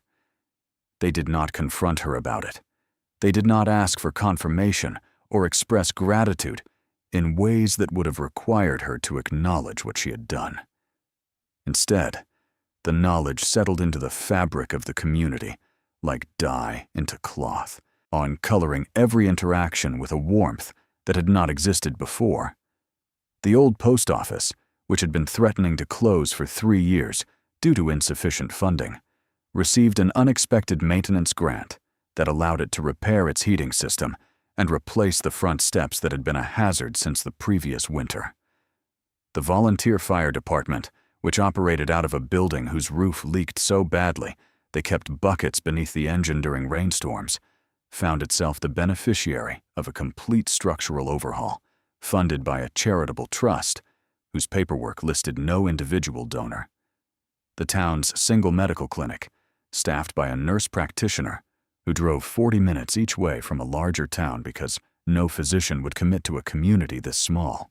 I suddenly had the resources to offer a salary competitive enough to attract a full-time doctor, a young woman from eastern Kentucky who arrived with 2 suitcases and a determination that reminded everyone of Earl. Each improvement was small on its own. None of them made headlines or attracted attention beyond the county line. But together, they formed a pattern of revival that changed the texture of daily life in Sutter's Bend. People who had been contemplating departure reconsidered. Families who had sent their children to schools in distant towns began enrolling them locally again. The general store expanded its inventory twice in 3 months, not because Mr. Halper had suddenly discovered ambition, but because customers were returning, spending more, and expecting the kind of selection that came with a community that believed in its own future. Nadine watched these changes from the quiet position she had chosen for herself, a participant, but not a protagonist, a neighbor among neighbors. She attended town meetings and listened more than she spoke. She volunteered at the school library, shelving books alongside other parents who knew her as Earl's granddaughter and Lily's mother, not as the woman whose fortune could have purchased the entire town and every acre surrounding it. She maintained the fiction of modesty not out of deception, but out of respect for a principle her grandfather had lived by, that the best way to help people was to remove obstacles from their path without requiring them to acknowledge who moved the stones. The community noticed, of course, for small towns always notice when the world around them improves, and the people of Sutter's Bend were observant in the way that comes from living closely with one another and the land. They did not ask Nadine directly, because rural courtesy often expresses itself through the strategic avoidance of questions whose answers might create obligations. But they knew. In the way they greeted her at the general store, in the way they saved a seat for her at church potlucks, she attended more out of community than conviction, in the way they smiled at Lily when the girl ran through town with the uninhibited joy of a child who had discovered that the world contained grass and trees and bugs and an infinite sky. Mr. Halper, who still ran the general store with the stubbornness of a man who refused to admit that retail had moved online, I began stocking items he knew Nadine preferred. Fresh produce appeared on shelves that had once held only canned goods and dust. A small selection of children's books materialized in a corner near the register, positioned at exactly the height where Lily's eyes would find them. He never mentioned these additions to Nadine. He did not need to. The language of small towns is spoken not in words, but in gestures, and every gesture said the same thing. You belong here. You are one of us. Your grandfather would be proud. Big Blue remained in its shelter. Nadine had considered having the truck restored, returning it to the gleaming condition captured in the photograph Walter had given her. She had even contacted a specialist in classic vehicle restoration who had expressed enthusiasm and quoted a price that, given her resources, was less than a rounding error. But she decided against it. The truck's power lay not in its appearance, but in its contradiction, the vast distance between what it looked like and what it contained. Restoring it would erase the very quality that had protected its secret for decades. Instead, she had the engine rebuilt, the tires replaced, and the mechanical systems brought back to working order, while leaving the exterior exactly as it was: rust, bird droppings, cracked windshield, and all. The first time she started the engine and heard it catch, then settle into the deep, rolling idle that had been the soundtrack of her childhood, Nadine sat behind the wheel and wept without shame. The sound traveled through the steering column and into her hands, up her arms and into her chest, where it vibrated against her heart like a message transmitted across decades. Earl's voice was in that engine, his patience, his strength, his refusal to abandon anything he had built. The truck was alive again, not as a showpiece, but as a working vehicle, ready to carry whatever needed carrying, just as it always had. She drove it to town the following Saturday. Lily buckled into the passenger seat on a cushion that elevated her just enough to see over the dashboard. The truck rumbled down the main street of Sutter's Bend with the unhurried confidence of a legend returning from exile. People stopped on sidewalks and stared. A few older residents, who remembered the truck from its active years, pointed and smiled, nudging companions and saying things like, "That is Earl's truck," or "That is Big Blue." Children who had never seen it before watched with wide eyes as the massive vehicle rolled past, its engines growl a sound from another era, powerful and unmistakable. Nadine parked outside the general store and helped Lily down from the cab. Mr. Halper stood in his doorway, arms folded, watching with an expression that shifted slowly from surprise to something deeper, something that lived in the territory between memory and gratitude. He walked to the truck and placed his palm on the hood, the way one might place a hand on the shoulder of an old friend. He did not say anything for a long moment. Then he looked at Nadine and said, quietly, that her grandfather would have liked seeing this. Nadine nodded, because there was nothing to add to a truth that complete. Months passed. The gold sales concluded. The bearer bonds were fully redeemed. The trust accounts held the complete fortune. Managed by a team of financial advisors Walter had assembled from firms whose reputations were built on discretion rather than spectacle. Nadine's net worth, confirmed in documents she kept in a fireproof safe in Earl's workshop, stood at $271 million after taxes, fees, and legal costs, a figure that Walter attributed to Earl's meticulous record-keeping and the efficiency of the legal structures he had established decades in advance. The family's reaction to the court ruling had followed the trajectory Walter predicted. Ray and Connie retreated into a bitter silence, their kitchen renovation completed with the proceeds from selling the property they didn't know they had sold to their own niece. Derek disappeared into whatever life he had been living before the will reading, his interest in Nadine evaporating the moment the judge's ruling eliminated any possibility of financial gain. Jolene sent one final email, congratulating Nadine on her good fortune with a warmth so transparently false it read like satire, then went silent as well. But silence, Nadine had learned, was not the same as resolution. The family had not reconciled. They had simply run out of avenues for extraction and retreated to lick wounds that were, in truth, self-inflicted. She did not pursue them. She did not gloat or send messages designed to remind them of their failure. She simply lived her life, raised her daughter, and honored her grandfather's memory with the same quiet dignity that had defined his existence. The reckoning, when it came, arrived not through dramatic confrontation, but through the slow, corrosive work of realization.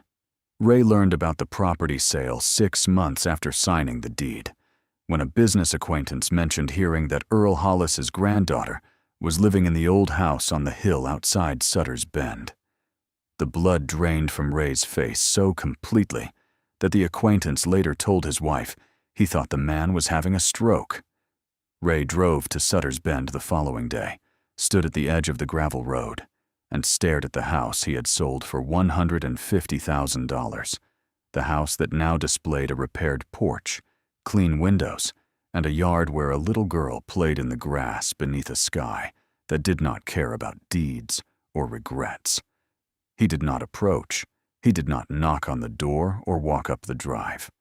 He simply stood at the roadside for nearly 20 minutes, absorbing the magnitude of what he had done. The property he had treated as a financial inconvenience now transformed into the centerpiece of a life he could no longer touch. Then he got back in his car and drove home. Connie later reported to friends that Ray did not speak for the rest of the evening, sitting in his newly renovated kitchen with a glass of whiskey and the expression of a man who had just learned that the thing he threw away was worth more than everything he kept. Derek's moment of reckoning was more public and therefore more painful. He had been telling friends and acquaintances an embellished version of the inheritance story, casting himself as the shrewd family member who had seen through the old man's sentimentality and wisely taken the cash. When the true scale of the fortune became known through the inevitable leaks that accompany any legal proceeding, Derek found himself the subject of a different kind of attention. People who had laughed with him now laughed at him. The story of the cousin who mocked a worthless truck that turned out to hold $271 million became, in the hands of his social circle, a parable about arrogance and blindness that no amount of retrospective spin could soften. Jolene, characteristically, adapted faster than the others. Within weeks of learning the full details, she began telling a revised version of events in which she had always suspected the truck held something valuable and had urged Nadine to investigate. So this reinvention was so seamless and so confidently delivered that people who did not know the family might have believed it. But those who had been present at the will reading, who had seen the thin smile and heard the offer to help pay for the truck's disposal, knew better. Jolene's revision became another layer of the story, proof that some people respond to being wrong, not with humility, but with imagination. There was one exception. 6 months after the court ruling, Nadine received a letter. Not from a law office or a family member, but from a woman named Ruth, who identified herself as Ray's eldest daughter, a cousin Nadine had met only once, at a family gathering so long ago that the memory existed as a blur of faces and the smell of barbecue smoke. Ruth's letter was short, handwritten on plain paper, and carried none of the calculated warmth or strategic sympathy that had characterized every other communication from the Hollis family. Ruth wrote that she had heard about the inheritance through her father, who told the story with the bitterness of a man who believed the world had conspired against him. Ruth said she did not share her father's view. She said she remembered Earl as a kind man who had given her a silver dollar on her 7th birthday and told her to keep it somewhere safe because things that seem small sometimes turn out to be the most valuable. She said she was sorry for the way the family had treated Nadine, not because she was looking for money or connection, but because she believed that apologies, even late ones, mattered.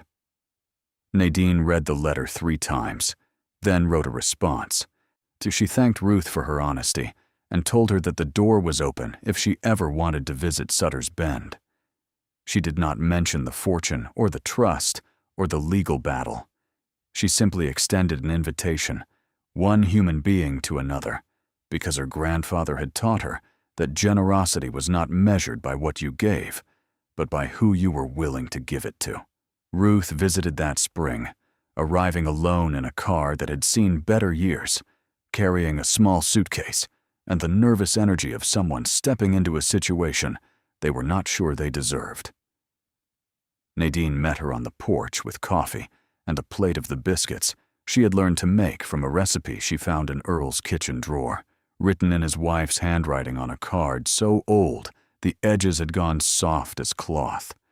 They talked for hours, not about money or deeds or family politics, but about Earl, about the land, about the strange and winding paths that bring people together after years of separation.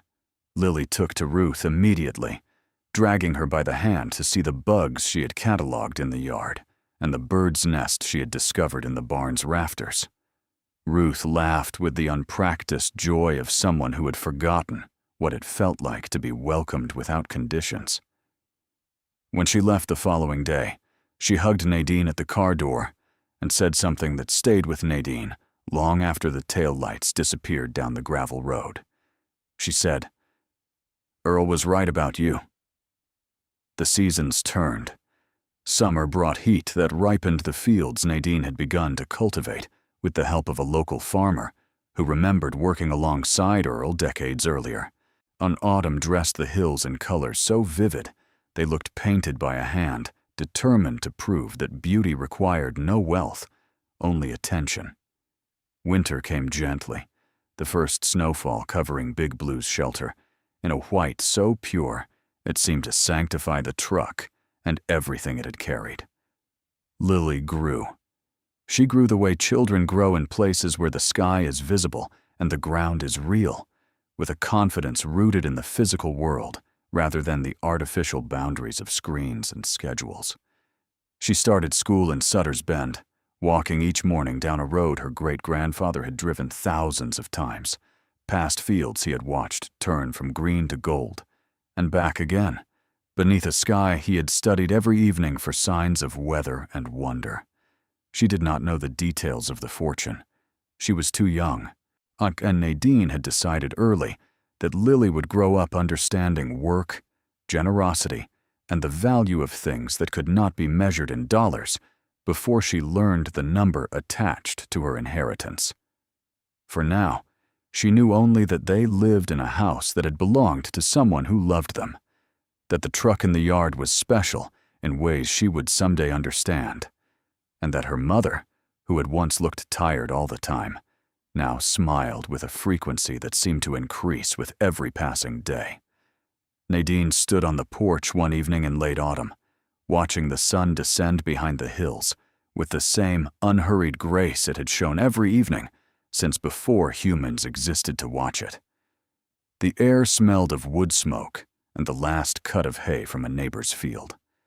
Lily played in the yard, chasing something only she could see, and her laughter carrying across the property and into the trees, where it scattered among the branches like something alive. Big Blue sat in its shelter, its engine silent, but its presence immense. The truck had not moved since the Saturday Nadine drove it to town, but it did not need to move to fulfill its purpose. Its purpose had never been transportation. It had been preservation, the safeguarding of a fortune assembled by a man who understood that the most powerful things in this world are the ones that wait patiently for the right person to find them. Nadine thought of her grandfather. She thought of him as a young man, grinning beside a brand new truck, his whole life ahead of him, and a plan already forming in the back of his mind. She thought of him in middle age, working alone in the barn after dark, on welding steel plates into a chassis with hands that never shook because they were guided by purpose. She thought of him as an old man, sitting on this very porch, watching the same sun descend, knowing that beneath the corrugated shelter sat a fortune that would someday find its way to the one person he trusted to use it wisely. She thought of the will reading and the laughter that had filled the room when her name was read, beside the words, "Old Truck." She thought of Connie's comment about selling it for scrap. She thought of Derek's snort and Jolene's thin smile and Uncle Ray's deep rolling bark of amusement that had shaken the papers on the lawyer's desk. She thought of all of them, and she felt not anger or satisfaction, but something quieter, something that lived in the space between forgiveness and understanding. They had looked at Big Blue and seen junk. They had looked at Nadine and seen the same. They had measured both by appearance, by surface, by the narrow metrics of a world that valued polish over substance and dismissed anything that did not immediately announce its worth. They had been wrong about the truck, and they had been wrong about her, and the two mistakes were not separate errors, but expressions of the same blindness, the inability to recognize that value and visibility are not the same thing. Earl had known this. He had built his entire life around this knowledge, hiding a fortune in plain sight, trusting that the world's contempt for the unremarkable was the most reliable security system ever devised. He had bet everything on the belief that one person, one quiet, struggling, underestimated person, would see past the rust and the flat tires and the bird droppings and find what lay beneath. He had bet on Nadine, and he had won. She watched Lily running in circles now, arms outstretched, spinning until dizziness brought her gently to the grass, where she lay laughing at a sky that spun above her in shades of orange and pink. The sight filled Nadine with a love so large it felt architectural, as though it could support the weight of any future built upon it. She had not solved every problem. Wealth, she had discovered, created its own complexities, questions of investment and preservation, and responsibility that required constant attention. The fortune demanded stewardship, and stewardship demanded a kind of discipline that Nadine was still learning, guided by Walter and the team he had assembled, and supported by a community that had accepted her not because of her money, but because of her character. She had learned things about wealth that no amount of poverty had prepared her for. She learned that money amplified whatever was already inside a person, generosity becoming more generous, fear becoming more fearful, loneliness becoming more lonely. She learned that the transition from scarcity to abundance was not a straight line, but a spiral, circling back through old habits and old anxieties even as the material conditions that created them fell away. There were mornings when she woke in Earl's house, in the bed where she had slept beneath the cedar-scented quilt, and reached for her phone to check her bank balance with the same tight-chested anxiety she had felt in the apartment, only to remember that the number on the screen was no longer a source of dread, but a fact so large it had lost its emotional charge entirely.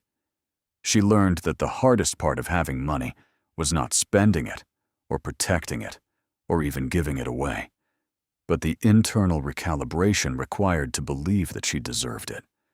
Years of poverty had installed in her a belief system as sturdy as the steel plates in Big Blue's chassis, a conviction that comfort was temporary, that safety was borrowed, that any good fortune would inevitably be reclaimed by a universe that operated on the principle of equal suffering.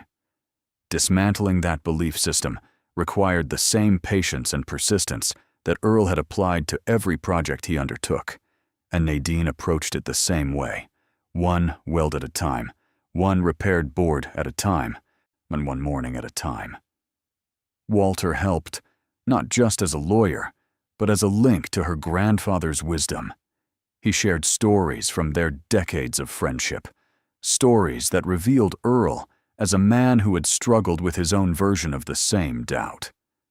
Earl had never fully trusted his fortune, Walter explained. He had always feared that the world would find it and take it from him, which was why he had hidden it so thoroughly and guarded it so fiercely. But he had also feared that he would die without anyone to leave it to, that the gold would sit in the truck forever, undiscovered, a monument to secrecy rather than love. Nadine's existence, her survival, her stubborn refusal to become the kind of person who measured the world in dollar signs, had given Earl the one thing his fortune could not buy, a worthy heir. These conversations with Walter became a ritual, conducted by phone every Sunday evening after Lily had gone to bed.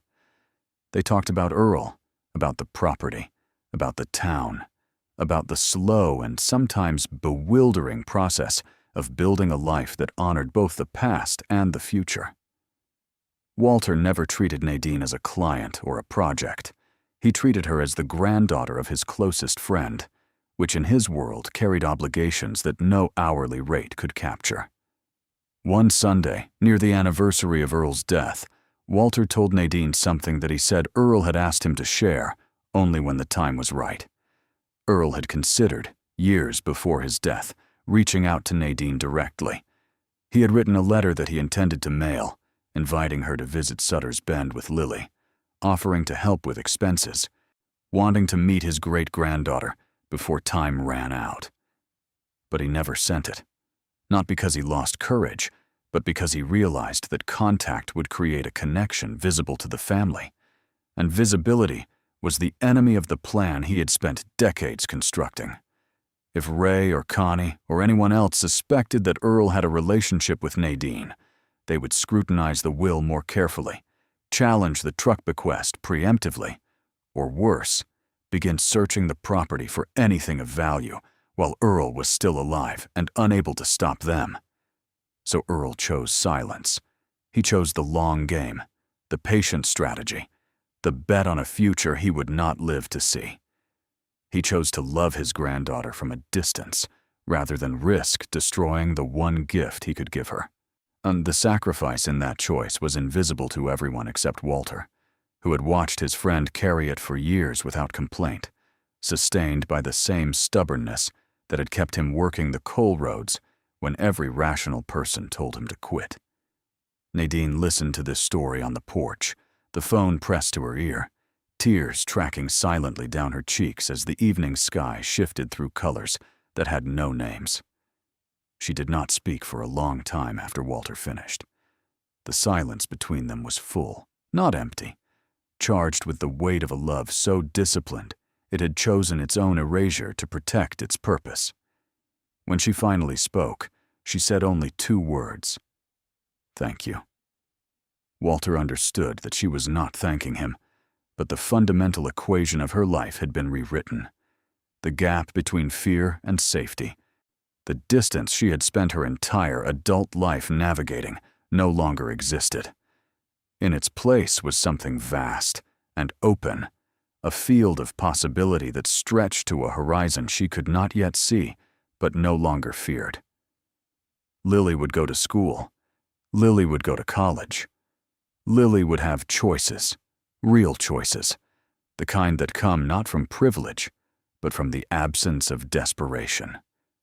And someday, when she was old enough to understand, Lily would learn the story of a great-grandfather who drove a truck down gravel roads and carried a fortune in its frame and left it all to the one person who loved the truck for what it was, rather than what it was worth.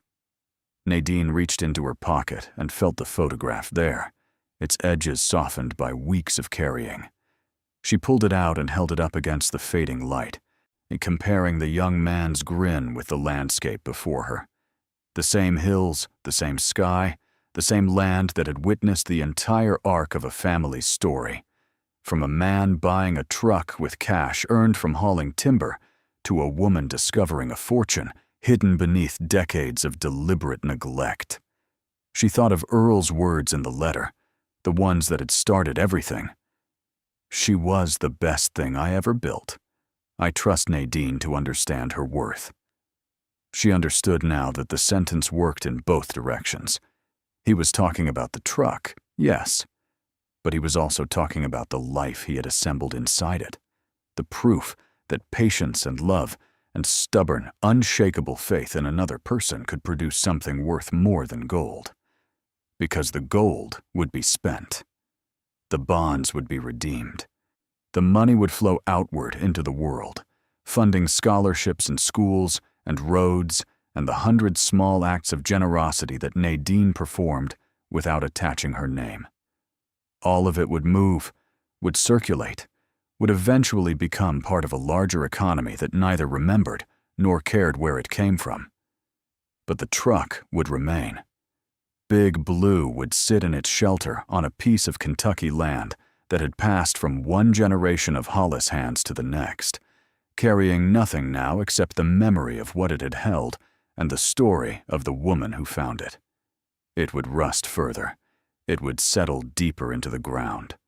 Birds would return to its engine bay, and rain would streak its windshield, and time would continue its patient, indifferent work of turning everything back to earth. And that was exactly right, because the truck's value had never been in what it carried.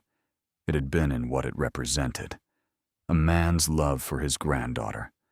A bet placed against the cruelty of a world that judges by appearances.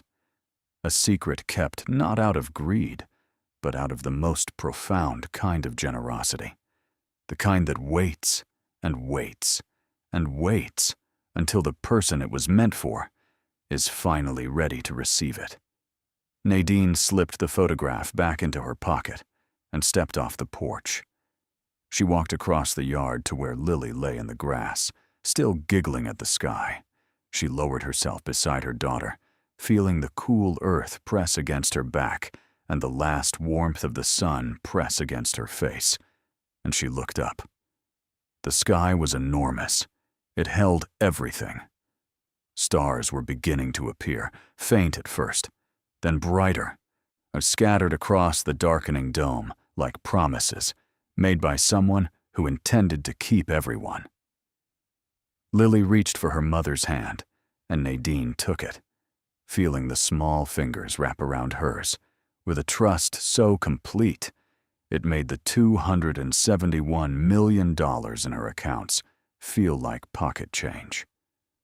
They lay there together in the grass as night settled over Sutter's Bend, over the hills and the fields, and the house, and the barn, and the truck that had carried a fortune across decades without ever leaving its shelter. The world was quiet. The land was kind. And somewhere in the silence, in the space between the stars and the earth, a grandfather's promise held firm, unbroken, fulfilled, and still giving. Some things that look broken carry more inside them than anything that shines. Thank you so much for watching until the end. If you loved this story, Check out the other videos on your screen now. I think you will really enjoy them. And do not forget to subscribe if you have not already. See you in the next story.